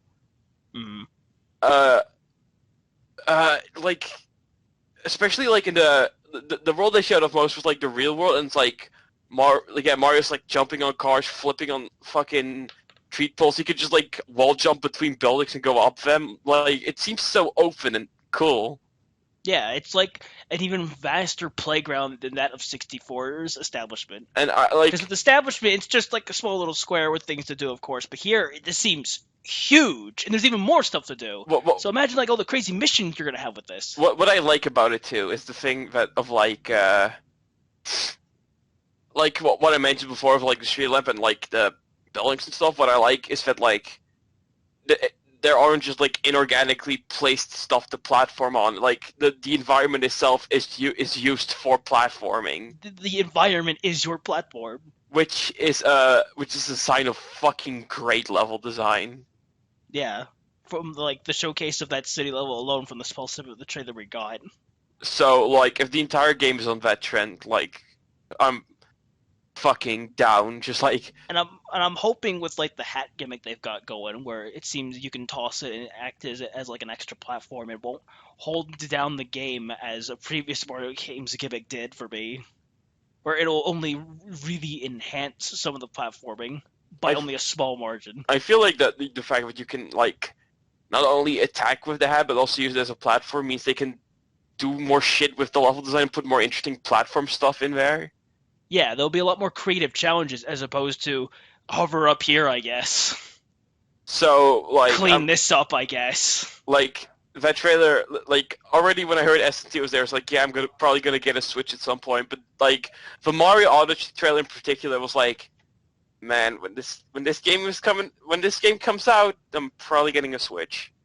That's why they have it for the holidays. Yep, I'm probably gonna be the first console in like ever that I'll get on release year. I might get it. I'll talk more about that later on, of course. Okay. But, like, Mario Odyssey for me, like, even with SMT, because, like, that was just a teaser, Mario Odyssey for me was the highlight of the Switch presentation. Yeah, I don't blame you. That's how you get me fucking excited, Mm-hmm. as opposed to showing 5-second Fire Emblem Warriors. Don't worry, during the Fire Emblem presentation, they showed 10-second Fire Emblem Warriors. Yay! We'll talk about Fire Emblem a bit later after all the other stuff, but yeah, they showed Oh, will we? Oh, God. I mean, I will just quickly go over some stuff and listen.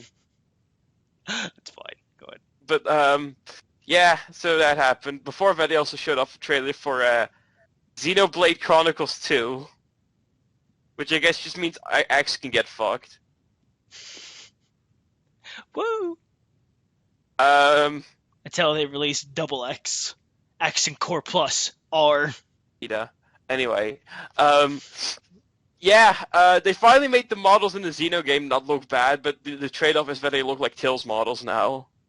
Right? I thought it would be like a HD Tales game at that point. Because that's what the faces immediately reminded me of, as in just standard anime.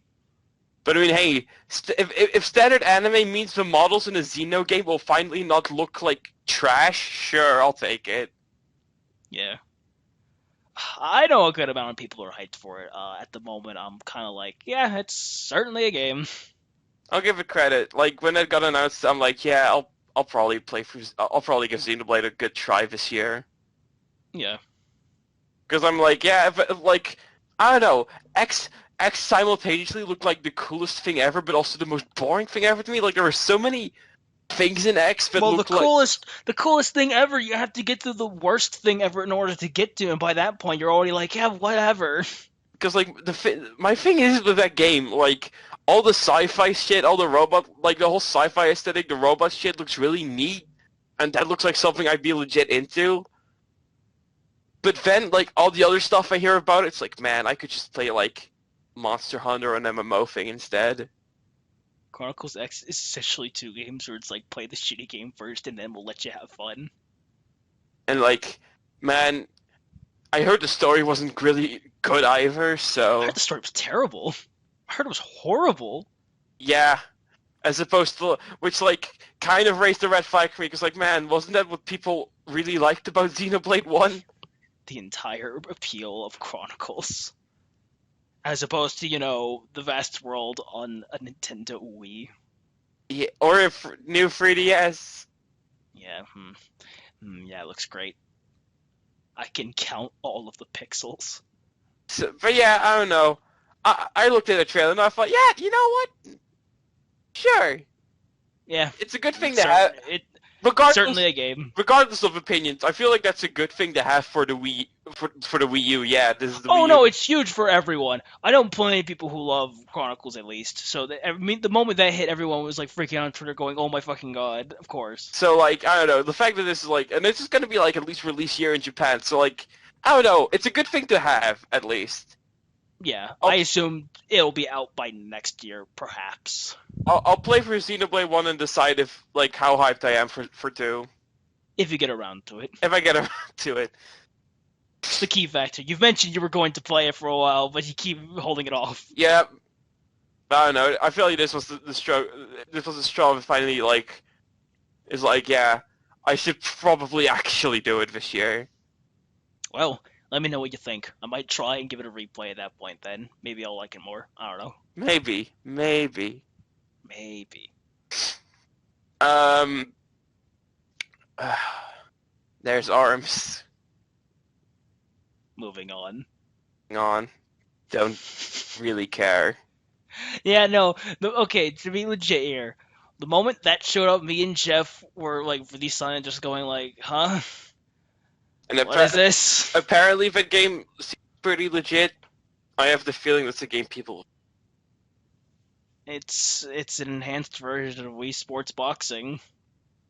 Feel Cool. that so looks like a game that people will get about in a few months. I don't know. It feels like a game that just seems packaged within a compilation. I don't know. Yeah. I can't care for it. I don't like any of the designs. When they try to present it like the actual fighting, it didn't seem very fun. So it's like, whatever. I'm sure there are people who are like insanely hyped for ARMS who would buy it day one. And I don't know, the name like that, like ARMS, really? Could you not even care? Anyway, what's the next? I don't have anything to say about arms. Oh, all right. Well, Splatoon 2? I like Splatoon, although this one bit much of the same. So. Well, I was gonna say for this case, the moment I saw it, I thought honestly it was going to be a definitive edition. That's what I was expecting. I mean, I feel but like then Jeff immediately screams out, "Those hairstyles weren't in the original." I'm like, were they not? I couldn't tell. okay. So here's my thing with Splatoon 2. I like Splatoon 1 a lot, and like 2, especially graphically, looks great. Not sure if I'm gonna play this though. My thing with Splatoon the most was new thing there seems to be a dodge roll, which enhances momentum and movement. I that guess. might be a really cool addition that changes up gameplay, but like as of now, I'm kind of undecided on like I'm gonna buy it or not because like my thing with it is that it feels like they announced it very early than expected. Yeah. Because I think the thing with Splatoon 1 that made it so big, especially, was like it was a release by the end of the Wii U's lifespan, and they just kept pushing out that content so quick, and it really showcased that last hurrah from the Wii U that it never really had to begin with. Whereas Splatoon is releasing in like the same year as like Splatoon's Zelda and just Mario. released in the very beginning of the Switch's lifespan, so unless they are like packing that content constantly throughout the thing's life, then I'm not seeing how this is going to be extremely huge as the first one. And God forbid they announce a Splatoon 3 within the Switch's lifespan, because that would be stupid. I think my thing with Splatoon is what I had a lot of fun with it. It was great when it came out. Had a lot of fun with friends and stuff. But that game like really just reached the point for me where it's like, yeah, I'm done. And like because of that, I'm not really itching like for more. Because I feel like I got a really good feel of it with Splatoon 1. So my thing now is like, if I've already decided that Splatoon 2 doesn't look that much different, it's like I can't really get super excited about the thing, you know?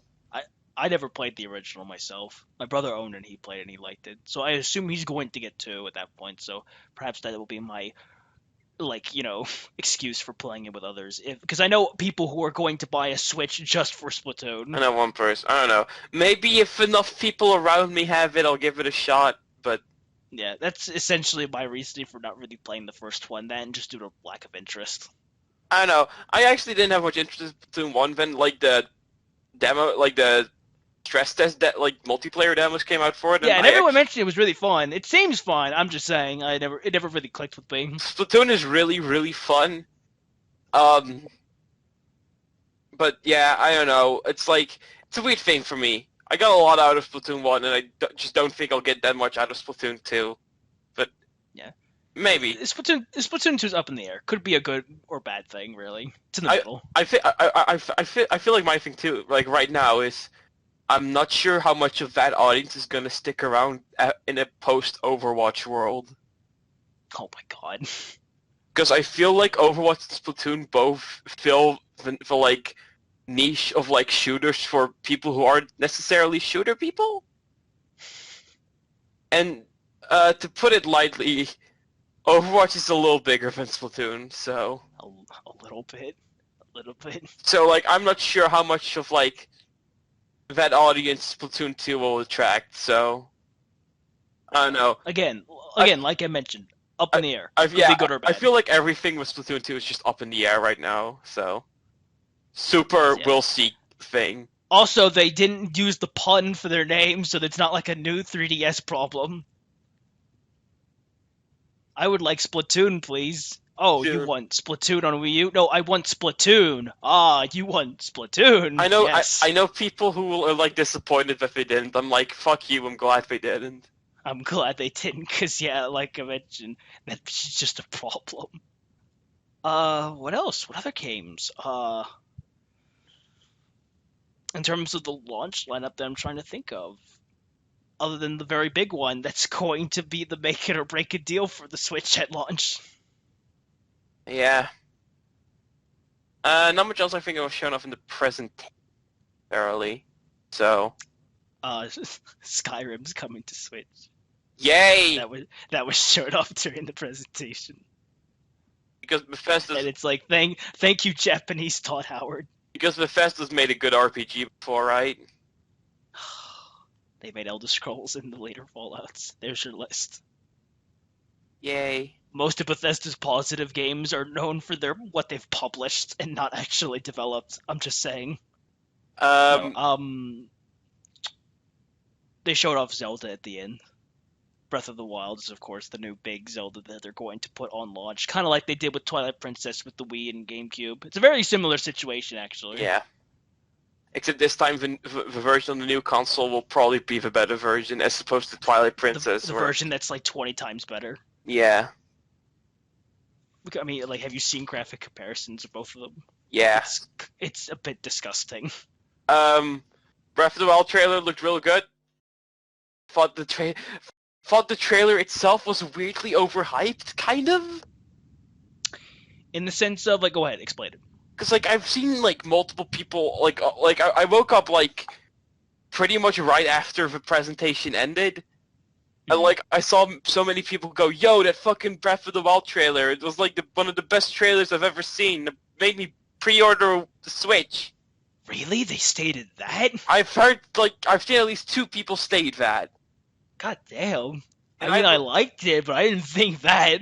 And I looked at it and go, yeah, that was a really good trailer, but I don't, that good though? I don't know. Well, I mean, it only, like, continues my problem with Breath of the Wild of just uncertainty all throughout.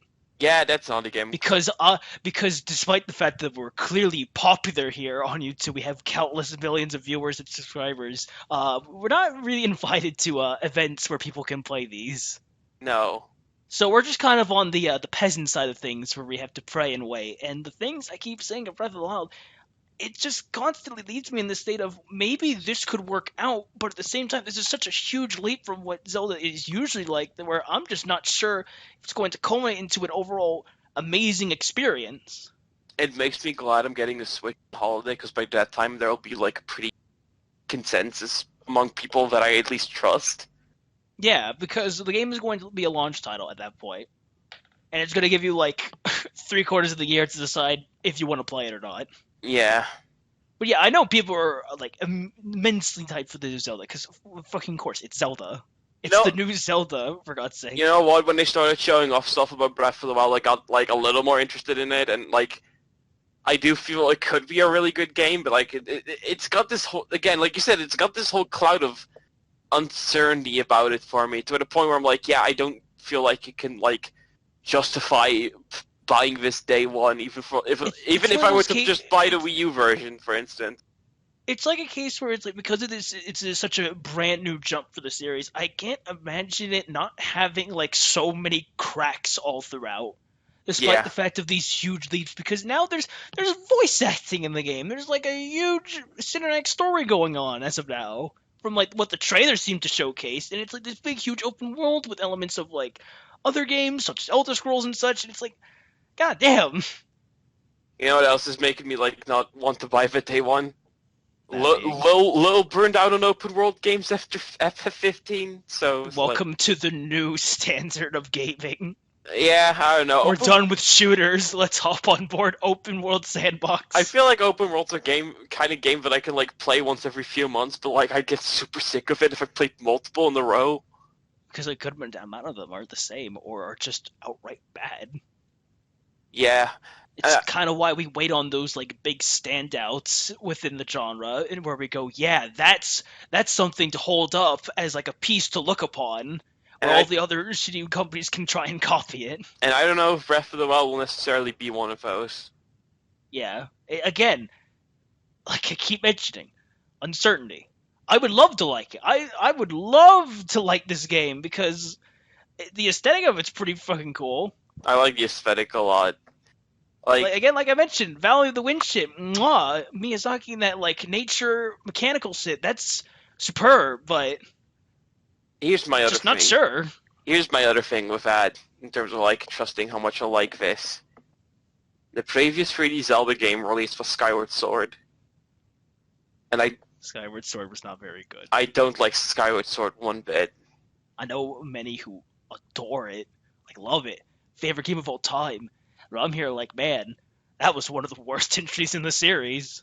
I really disliked. And that was a game I was super hyped for, like blindly. I thought that was going to be an amazing game. I was really excited for that game because that was around the time where I started getting into Zelda a bit more. That game put right the fuck out of it for a good while. I did not enjoy Skyward Sword at all. I thought the whole, what they did with the overworld made that whole thing like a lot worse. The dungeons were some of the most brainless ones in the series. The combat... I can't believe the Zelda game's best dungeon is the water one. The dungeons in Skyward Sword were the worst. They were so like easy and brainless. Ugh. And like, the combat devolved from cool like sword swing stuff into tedium and like, oh look, this one random enemy telegraphing their attacks again. Yeah, it's just at that point it's like, come on, this is just becoming a gimmick now. It's not even like interesting with the combat. It's always like the same movements where now do a horizontal slash, now do a vertical slash, now do a diagonal slash. Like, I don't know, I again really did not like Skyward Sword. Best thing about that was Gross. Still mad Gross was never in any Hyrule Warriors thing, but whatever. The fucking meme is the best part of your game. It is though. I know it is. I love Gross. Don't think I don't. I'm just stating how awful that is. Like, so, like, that already, like, it gets me a little, and, like, just overall, like, the whole new direction, like, it's very, like, unlike, say what you want about, like, previous Zelda games following a structure, at least it's, like, a proven thing that people like, so they could, like, generally put their trust into it. Mm-hmm. Whereas this is like, oh, this is all new, so, like, fuck knows what this is gonna be. Yeah, I'm playing the waiting game on this one. Yeah, so again, I'm hoping for the best, but can't expect the best. Again, since I'm getting that game on like since I'm getting like a Switch and holiday, I'll have like enough time for like a general consensus among people I trust to form. So that's how I think I'll decide whether I purchase or not. Yeah. It's the best way you can do, honestly, because let's be real here. Can you think of a console with a very good launch lineup? No, I'm waiting for the day where a company impresses me with that, honestly. I love these fucking. Because I would love to buy a console and launch and be amazed with so many games, but that's yet to happen. I love these fucking PS4 like diehards who are shitting on the Switch's launch, pretending like Knack was never a launch game for that system. Are you shit talking Knack? Knack 2, baby, come on. By the way, PlayStation Experience was a thing that also happened. Knack 2 was announced. Knack 2, that's all that I remember from that. Marvel Infinite was also announced. That was a oh, thing. yeah, Marvel Infinite, Uncharted 4 story, the Nino Kuni, yeah. Well, there wasn't really anything new announced there, I think. It's mostly like trailers for stuff that's already been there. The two announcements were Marvel Infinite and Knack 2. Yeah, nothing worth noting other than Knack 2. But yeah, I don't know. It seems like the release year, at least, has a relative, like, amount of noteworthy titles in it, which is more than I can say for the fucking Wii U, so... Yeah, again, my thing with the Switch that I'm going to say this as a culmination along with Breath of the Wild, it's a patient game with this, where I'll have to see if they can fully do this, like they can fully give shit to the Switch as opposed to the Wii U all throughout its lifespan, because yeah, they promised that within the year of the Wii U, and then look at where it turned out. And here it seems like they're doing that with the Switch, but I don't know, I'm just not sure. I've also been a vehement, like, believer of never buy a console at launch. Yeah. I think buying a console at launch is honestly one of the most stupid game purchases you can ever make. Here I am, like the one time I ever bought something on launch, it was the biggest regret for a while until that train completely changed, was the 3DS. I didn't buy that at launch, but I bought... Actually, that's another console I bought, like, launch year. That was, like, a couple of months after that came out. I bought it launch day, and I was super hyped. The biggest highlight of buying it launch day would be getting the Ambassador games, and that's about it. It introduced me to Fire Emblem, I guess. That's a thing. Oh wow, did it? Yeah, because that game that came. Yeah, it had like the original and Sacred Stones, right? It had Sacred Stones on it. Okay, all right then. Well, there you go. So it wasn't completely worthless, but at the same time, man, didn't feel like I needed to spend $250 on that thing when you can get a new. It wasn't worthless because I could still play my old DS games at a better handheld now because my old DS was really shitty at that point. Like the screen was about to tear off. Oh, same. Because I played that thing so damn much. The thing was with that too was like I still had the original DS and that thing's like upper screen handle is fucking janky as shit. Oh god, my dad still has his red one all boxed up. Oh. But yeah, that's about for Switch games. In terms of other stuff, no more region locking. You finally joined the rest of the world 5 years ago.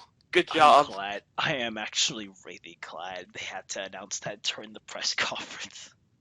Like, hey, remember when we region locked our handheld when everyone else stopped region locking altogether? Yeah, sorry about that. It is a very big step, though. It's a big step. Kind of wish it came with an apology to Europe specifically, though, but whatever. They can't have the translators specifically going fucking Europe. I'm sorry. Especially since the translator at times just has no idea what's going on. Didn't that dude get fired? I don't know about fired. I know during the Suda 51 part he was flabbergasting. Oh yeah, by the way, No More Heroes is a thing. Oh yeah, No More Heroes. That's being announced. And I know people are extremely hyped for that. So the Switch is at least getting some of the niche crowd. Yeah. For how long? I don't know. But No More Heroes 3. There you go. That's a thing. I don't care, but a lot of other people care, so hey. It's a Xenoblade situation. There you go. Yeah. It's niche. It's niche. It's niche. Didn't appeal to me, but I'm sure. But it appeals to a lot of people. So again, good thing to have. It's something to have, yeah. Along with like the third party support of shit like you and me don't give a shit about sports games like Madden, NBA. Don't care, but it is a thing you gotta have. But again, like even if we don't care, that's a good thing to have. Yeah. Not sure how many people would buy it considering how PS4's pricing is at the moment, but still, for the crowd that is invested with the Switch, it is a good thing to have. Yeah. But a lesser thing that they're doing is paid online. See, I was gonna get into that. Like, I was thinking at first we were gonna mention all the spec announcements before we announce games, but I wanted to go into that with Splatoon as well. Paid online for Splatoon sounds awful. Yeah. The nice thing about the original Wii U is that you didn't have to pay for online, and having that for all the kids and like higher ups in age play that for free, and getting all the free DLC content and such sounds amazing. Yeah. And again, I can't really say if it's going to be a huge blow, considering we don't really know the price yet, but I'm going to expect close, maybe a bit cheaper to PS Plus price. I assume around PS Plus. Like, I can be optimistic and say, hey, maybe it'll be $30, but that's impossible. No, I'm not expecting that. The one Again, thing... it's one of those cases that just feels really trashy, and then people, of course, will immediately go, but guys, They have to do they it. had to do it. And it's like, no, they didn't. To be fair, most people I've seen, most people that I have seen talk about this were like, yeah, no, I don't like that. Yeah, most of them were just making fun of the probable people who would say that. Yeah. My thing with the paid online, though, that I hate the most is kind of similar to PS Plus games, where they give you 2 games or such for free for the month, and if you still have your Plus subscription, you get to keep them. You get With the online service of Nintendo, you get one get NES to keep or them SNES for a game, month. and it's an NES. You get to keep one NES or SNES game for a month. And they take it back. Then they take it back. It's mine now. What the fuck? That's so bad. It's so bad, especially considering they announced that like some specific SNES games or NES games are going to have like online multiplayer now. And to have them take away that, at that point, it's just like a limited time trial, which PS Plus also has on top of free games. The one cool thing about that is, again, the fact that, like, SNES and NES games are getting, like, some online net play stuff, so my thing is like, yo, fucking online Tetris Attack, though. Oh, that would be amazing. I'd pay for the online... If they actually put Tetris Attack on the Virtual Console, because that's also my other thing. How is the Virtual Console release going to be this time? Because let me tell you, the way they handled it with Wii U release dates was fucking horrendous. Man, everyone pointed out Pokemon Snap, but the most like egregious one to me was like fucking like a couple of weeks ago. They were like, yeah, F-Zero X is on the Wii U Virtual Console, and I'm like, that wasn't there before? No. The one that got me was Star Fox 64 a week ago. Wait, what? Yes! Star Fox 64 was very recently released for the Wii U, and it just baffled me. Like, are you serious? Wasn't that, like, pretty much from the start on the Wii Virtual Console, though? Yes! What the fuck? Also, they made the lighting even darker. Yeah, no, that's another thing, man. Hope that emulation's better than the Wii U's emulation, because the Wii U's emulation is garbage. It's so bad. Don't buy a Virtual Console game on Wii U, it'll probably be shit. It's also the case where it's like, okay, I bought these games previously on Wii U and Wii. Are you going to make me buy them again? Or are you going to put a discount, or perhaps do the smart thing where the Wii U, like, my Nintendo tag connects over to Switch and I can just re-download those games? That's my thing, man. Nintendo just used an account system like literally everyone else. Fuck. Yeah. It really baffles me how they'll take one step forward and then just 2 steps back. Nintendo's such a frustrating company to follow, man. Because they understand like big concepts that others don't, but then it clearly shows that they're a part of the past where they just don't get some of the new shit. It's frustrating because if they did understand that crap, they would absolutely be the kings. Everyone else would just be gone. I have one thing that I feel like I can say about this, though.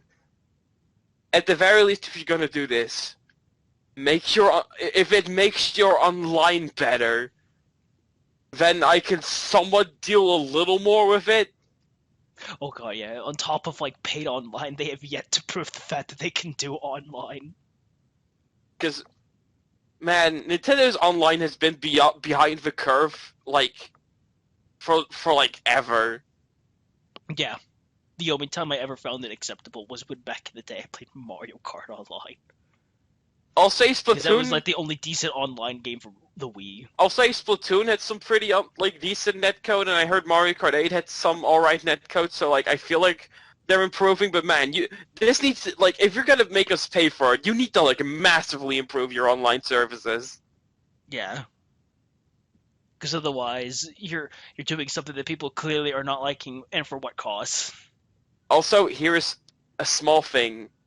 Similarly to how like something like FF14 is like, you know, free of like, oh, like you don't need PS Plus to play that online. I kind of feel like you have to exclude Pokemon from this service if you're gonna put that on the Switch. I feel like I Trading and such. If they do like a full out mainline Pokemon game, I feel like that has to be an exception, considering the target audience for that and how much online, like how like the online systems work in that game. Man, if you're gonna make us pay for that, that'll be really shitty. But then, like, okay, if they're gonna do that, if they're gonna exclude games from the online service, like multiples of No, like certain series, then it's just really shitty to make a standard of other games to be paid for online. I feel like I don't even feel like there should be with multiple series. I feel like Pokemon should be the only one. The only one. Like I feel like because similarly with FF14, if you just make for one exception, that'll be like, you know, okay. Then no one will really complain too much on it. They'll like comment, but it won't be like an outright war. Yeah. So like that's what I'm saying. Like I feel like Pokemon is something that you really can't have people pay for online for. Like for everything else, it's like, yeah, it's kind of shitty, but like somewhat manageable. With Pokemon, if you don't have online, that kind of fucks the experience. Like even down to the single player that game. So. I don't know. I don't know. Maybe I'm just talking bullshit, but I don't know. I feel like paid online with Pokemon would be a very weird thing.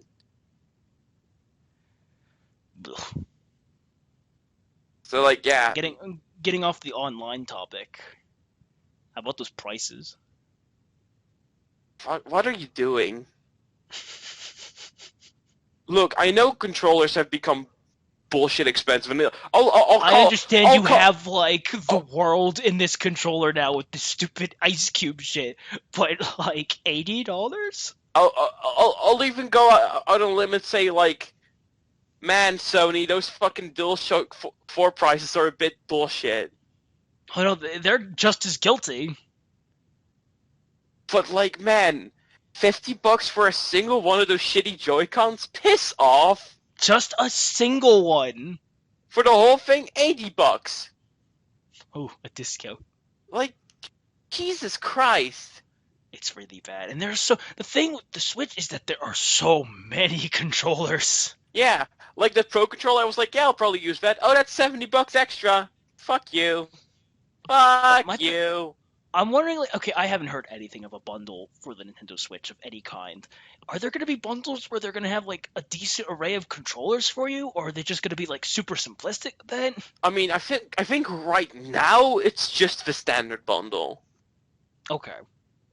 But that, like everything else, that might change later down the line. It better change. You gotta change for that, because, again, oh my god, there's so many controllers, and all of them are, like, game prices. Yeah. And that's just unacceptable. I don't care what technology is in this. Like, come on. It feels very anti-consumer. And there's the Switch's price. $300. You know what? I'll be fair. I don't really have much to complain about with the free. I think that one is generally fine.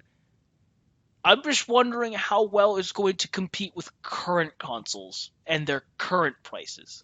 Yeah, here's the thing with the Switch, though. It's kind of like the Wii U kind of died halfway through the generation, so now the Switch is being there halfway through the generation, where where the other competing consoles have already been like marked down in price to like $250. Yeah. And you can get a bundle of those games with like games that everyone claims are absolutely amazing. Yeah. So the fact that it's releasing again like halfway into the generation is man. Like I feel like the Switch's price like for a launch console that's fine. Yeah. 300 it's better than expected. But especially with what it claims to try and do as like a smaller console you can carry all throughout wherever you go. But in terms of what it's competing against, yeah, like this launch year, I'm really curious on how it's going to handle, because again, if they don't have the same support throughout the later years, like it claims to have, similar to an old same old song and dance, then we might be having a problem. Especially considering, like, in this first month alone, the other two consoles have been getting so many good releases. Yeah, like they're finally establishing a strong lineup of games. So, and at a cheap price, why wouldn't you go with that one? Yeah. So the Switch has a lot to prove. And you know what? I want it to do well. Oh yeah, it'd be great. Like, prove me wrong. Prove all of my negative shit wrong, please. But some of Nintendo's policies, along with the current climate of the industry, is making me a little uncertain. It's a bit hard to believe. But you know what will save the system? Online Tetris Attack. Fucking do it. Fucking do it. Fucking do it. I'd buy like 20 just for that. You know those shitty parties that keep advertising that clearly will never happen ever? Well, you mean they like will happen with Tetris Attack? You mean like rooftop barbecues where the girl goes out and brings Mario with her? And the guy's like, "What the fuck is this?" Yeah, that yeah. Come on, Ian, let's have a rooftop barbecue. I'll bring my Switch. I'll bring my Tetris Attack machine. God. Why buy a shitty plug and play when you can buy a Switch? But to also kind of we'll briefly go over another Nintendo thing before we talk about something else. So about a couple of days later, they had a little Fire Emblem Direct thing. Most of that was about the mobile game. I don't really care about the mobile game. So again, remind me, what's the genre of that kind of game called again? What, the gacha thing? Yeah, gacha. Oh yeah! Hey, Fire Emblem fans, have fun in gacha hell! Yeah, I have on your left, on your left are the Fate Go players, on your right are the Granblue players. Oh god, Granblue.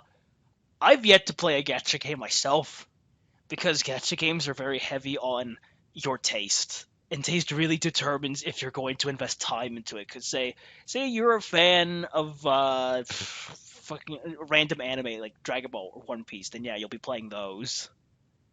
In the case of Fire Emblem, they're all determined, I guess, by like what kind of gameplay they have. And in the case of Fire Emblem, it's this like very, very simplistic strategy style. Oh my god, I looked at the map and I thought, yeah, not playing that. It looks like a rectangle through all the maps. Man, I didn't know RPG Maker this is the some strategy Fire component. Emblem guidance shit. Hey, we'll get to that later. But like, see what I did? Hey, but like, man, I looked at that and went, man, never knew RPG Maker had a strategy component. God, that on top of like the sprites on the world, I'm like, ugh. Oh, the sprites make you want to die. Holy shit! You know, I watched that and I'm like, yep, it's a mobile game. Yep. And that's why the Awakening and Fate's artist has been directed to that. And I'm like, yeah, Yeah, you know what? Go ahead. You know what? Yeah, put that guy on there. You know, I don't even, like, dislike the guy's art, but I'm also like, man, I really don't want Fire Emblem to just be this art style now. Enough with the anime. But yeah, no, I'm just looking at the game and like, send me the art of the character I like and I'll be fine. So, it's still gonna be good. Otherwise, it's for me. Be sure to cast your votes. Be sure to cast your votes. We got 5 extra seconds of Fire Emblem Warriors. Yeah. You have Crom destroying a random mooks, and it's like, okay, Okay. moving on. No, I mean, I'm hoping the Ike that gets added this Path of Radiance Ike. It's about it for me. It could be a costume, I assume. Isn't that what a bunch of warrior games have? I think so. Is that what you want to call them? I think so. I never actually played a Muso game. I played Muso. Really? Never? I played Muso-like games like Sengoku Basara and stuff, but I've never actually played like a straight-up Muso game. Okay. Like, never played Dynasty Warriors, never played Samurai Warriors or Hyrule Warriors or Berserk in the Bed of the Hawk. Or Dynasty Warriors Gundam. Not even that one, no. Or the new one that's called... Okay, I'm shocked you never played that one, at least. Nah, they're my thing about it is just they're better Gundam games to play, so... Fair the fuck enough. But like, or the Berserk one, whose title is just the worst thing ever. Man to the hook. Berserk is back in action. Berserk is back. No guts is truly Berserk. Anyway, yeah. No, I never played my favorite character, Berserk. Never played a Musa game, but like I'll probably play this at some point. If just give me Ike and I'll play it. That's what I'm saying. I'm on the edge where it's like, yeah, it's I'm sure it appeals to some crowd at least. I know some people are really hyped to play it. I've never really got that much on it. I'm gonna be honest. If it's handled by the Hyrule Warriors team, I assume it'll be fine. Apparently, recent Warriors games have all been like really good. So yeah, I hear nothing but amazing things about Hyrule Warriors in this one Common Writer one. So yeah, actually, you're right. So they announced that Fire Emblem was coming to the Switch. Didn't say anything else about it. Just said Fire Emblem was coming to the Switch, and I was like, I expected that. I think everyone expected that. So it's like, well, it's really not much to get hyped over. Yeah, it's a new console, Fire Emblem, so from my understanding of the quality, at least for like the previous ones you had on the GameCube and Wii, it could be good. Oh, dude, if it's fucking Path of Radiance quality, I'll be hyped. But yeah. Yeah, but we don't know that for sure, of course, considering current Fire Emblem. Well, I mean, I don't know what the fuck's happening with current Fire Emblem, because the new... I was going to say, then there's the new 3DS game that got announced.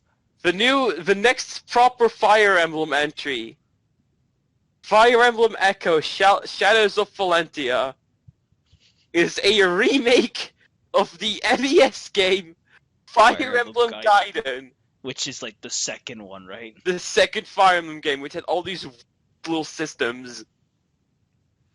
I mean, if there's one positive I could say about it, is that it doesn't look like dog shit like that remake of 1. Yeah.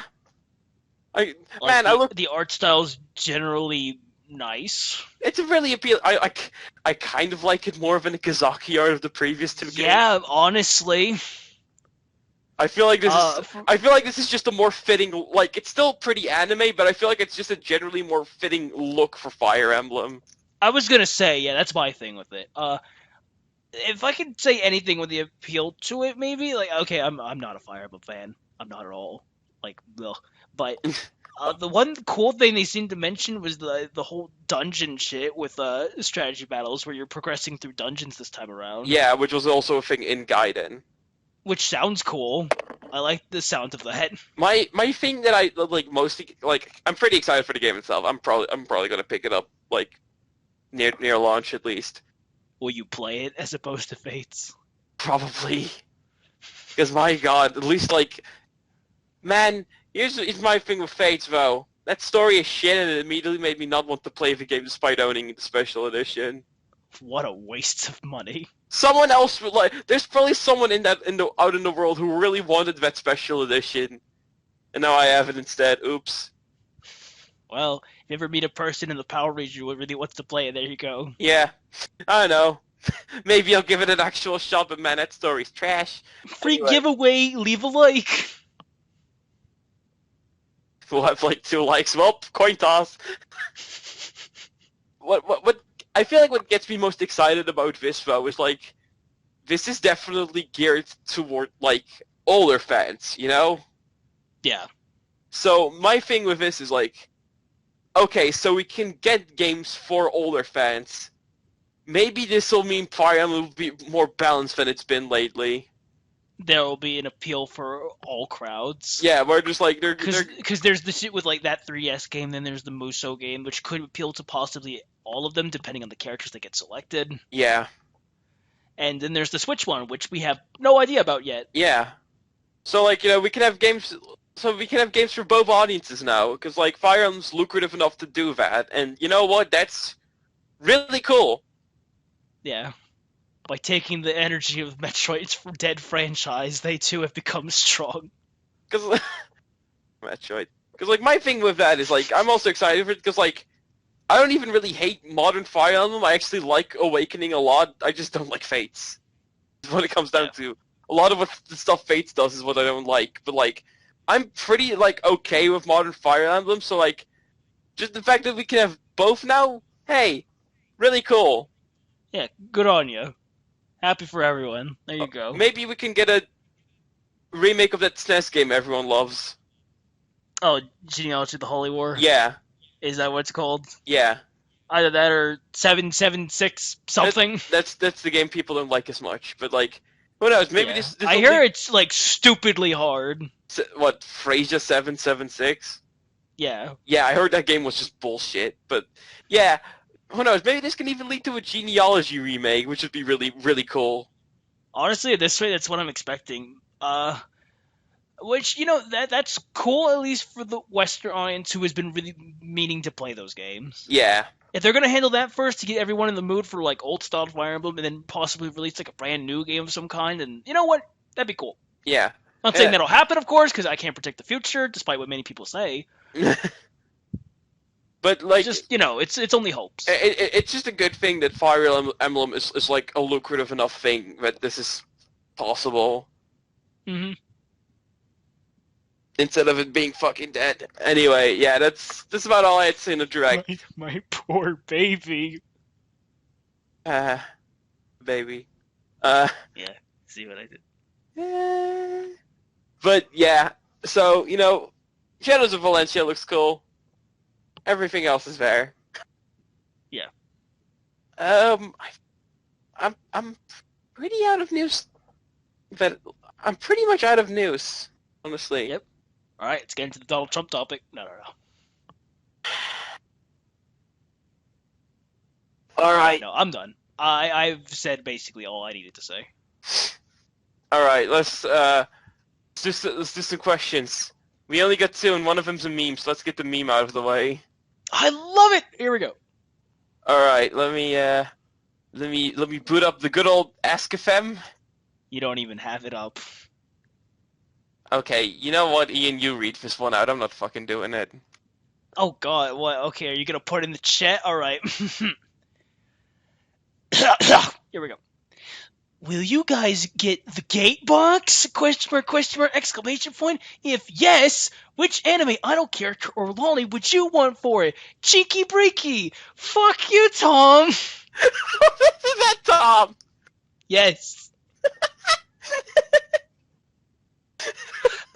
Cheeky breaky is his fucking like calling card now, and I hate it. What the fuck does that even mean? It's a stalker reference. Oh, okay, actual question, please. Please. Fuck. Oh my god. Fuck off, Tom. Jesus Christ. Or one viewer, thank you. Or one viewer. Well, I mean, here's one from Anon on Curious Cat.me. Did you say anonymous? Yep. Oh, I do love Anonymous's questions, at least. He's a good guy, that Anonymous. I like him a lot. I like him too. Pretty simple question. Was there ever any game you guys felt needed a remake? Ooh, how about you go first? I have a very, very strong example for this. The first Dragon Guard game. Oh, yep. That's why I wanted you to go first, because I figured he's going to say Dragon Guard. That game legit would probably be like one of my favorite games ever. Because I love how fucking weird and like batshit insane that story is. Like my fucking current Twitter icon's came from the game. Done by As a the recording. done by the Taiko Drum Master artist, by the way. But like, Wait, seriously? yeah, I was wondering why the design is so familiar. but like, no, I love that game's story. It's so interesting and fucked up to me. But the game is like the worst thing ever. I love this game, but man, I hate this game. That is pretty much the general opinion on Drakengard 1. Yeah, honestly though, why old memories of playing it.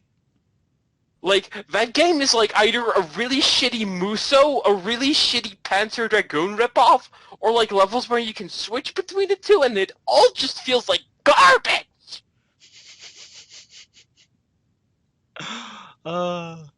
Perfect. That game is just bad.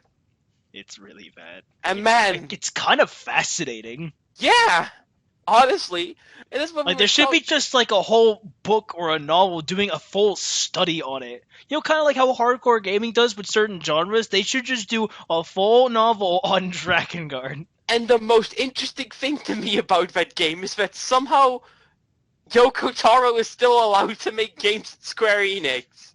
And they do get better. Slightly. Admittedly so, yes. And this could be the new game he's got coming. Could be the giant breaking point. Where Yoko Taro games are actually fun to play. Yeah, while still being, like, giving you in this trance of the strange and the different gameplay styles and such.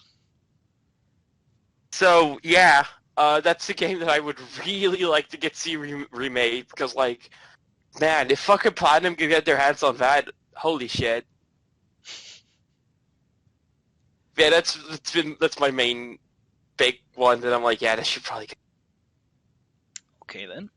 Yours?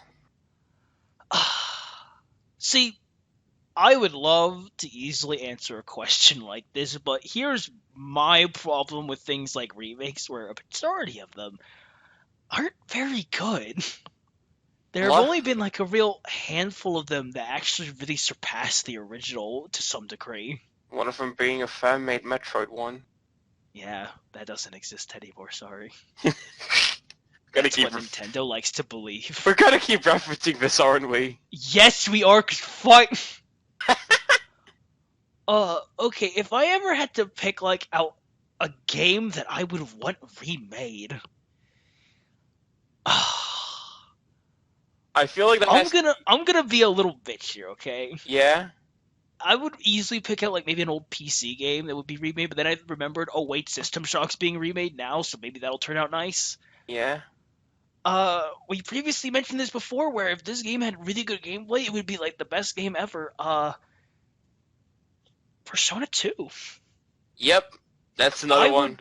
I would love P2 under, like, a P5 system of gameplay with that kind of style. That would actually just be the best game ever made. Yeah. With, like, new remix songs and a selection of, like, some of the old soundtracks you can pick for fights. Like, even more dungeons and such to go through, while still retaining what made the original story and the characters so great. I feel like P2, while not nearly to the extremes of Drakengard, is a very similar thing of, like, really fucking cool story that, like, has a lot to it, but the game itself is kind of bad. Yeah, in a lot of regards, especially just due to age nowadays, where we just simply have better things. Yeah. Despite its aspects that are better than most things nowadays. So again, like I said, if they could totally do like a remake of that under a P5 system, would be amazing. Not like I expect it, but I would love it. Yeah, that I feel like that's our answers. There's your answers. Thank you, Anonymous. What's more? Thank you, Anon. You're doing good. This has been a good recording. Hell yeah. We're starting off strong with 2017, and you guys can expect even more as the year goes by, hopefully. So, you know, We have a lot of ideas going on right here with more retrospectives, more game discussions in general. Like, I feel like more stuff possibly outside of games. I feel like that this one's barely even a secret anymore. We're planning to do one about SMT4 and Apocalypse in the future. Yeah, once the game gets around to playing them, we will fully do a discussion on that, and that will be super fun. Like I mentioned before, I want to do an FF15 one, but like that really depends. Like whether or not that goes up on this channel depends on whether Ian's gonna play it anytime soon. Yeah, you may have to look forward to going onto Kingdom Masters YouTube and looking at it there. God, I'll use that channel for something again. Hey, you used it for a shitty glitch video. Fuck 2.5. Shitty port. Yeah, like I mentioned, I hope we can possibly do stuff outside of games, perhaps, and maybe we can do these a lot more often than that of last year, because we did get at least a decent amount out last year. We got like 8, and that's quite good for a starting point, I feel. I'm personally hoping we can get some more guests on. So, That'd be cool. That's always fun. By the way, since this is kind of the year-end one, special shout-out again to Jeff, Owen, and TP for joining us in like the P2 one for Jeff and the Pokemon one for TP and Owen. Yeah. Hopefully we'll have even more before the end of the year. Yeah. We hope to grow even more, perhaps share this with the others, and then maybe we can possibly reach out with others. Maybe we can improve ourselves. Who knows? Maybe. I feel like over the past year we've improved as a podcast because, man, our first episode's kind of bad. Oh no, all of our episodes are bad, but yes, I understand. Yeah, honestly. But like, I don't know. I'm hoping we can do some more discussions outside of games. Maybe like some TV shows or some shit. Hell yeah. So that'll all be fun. It'll be good shit. Look forward to it, all 2 of you. But anyways, hoping for a good 20. We'll talk to you all hopefully very soon. Yeah. So you all rest easy for now. Play Windjammers.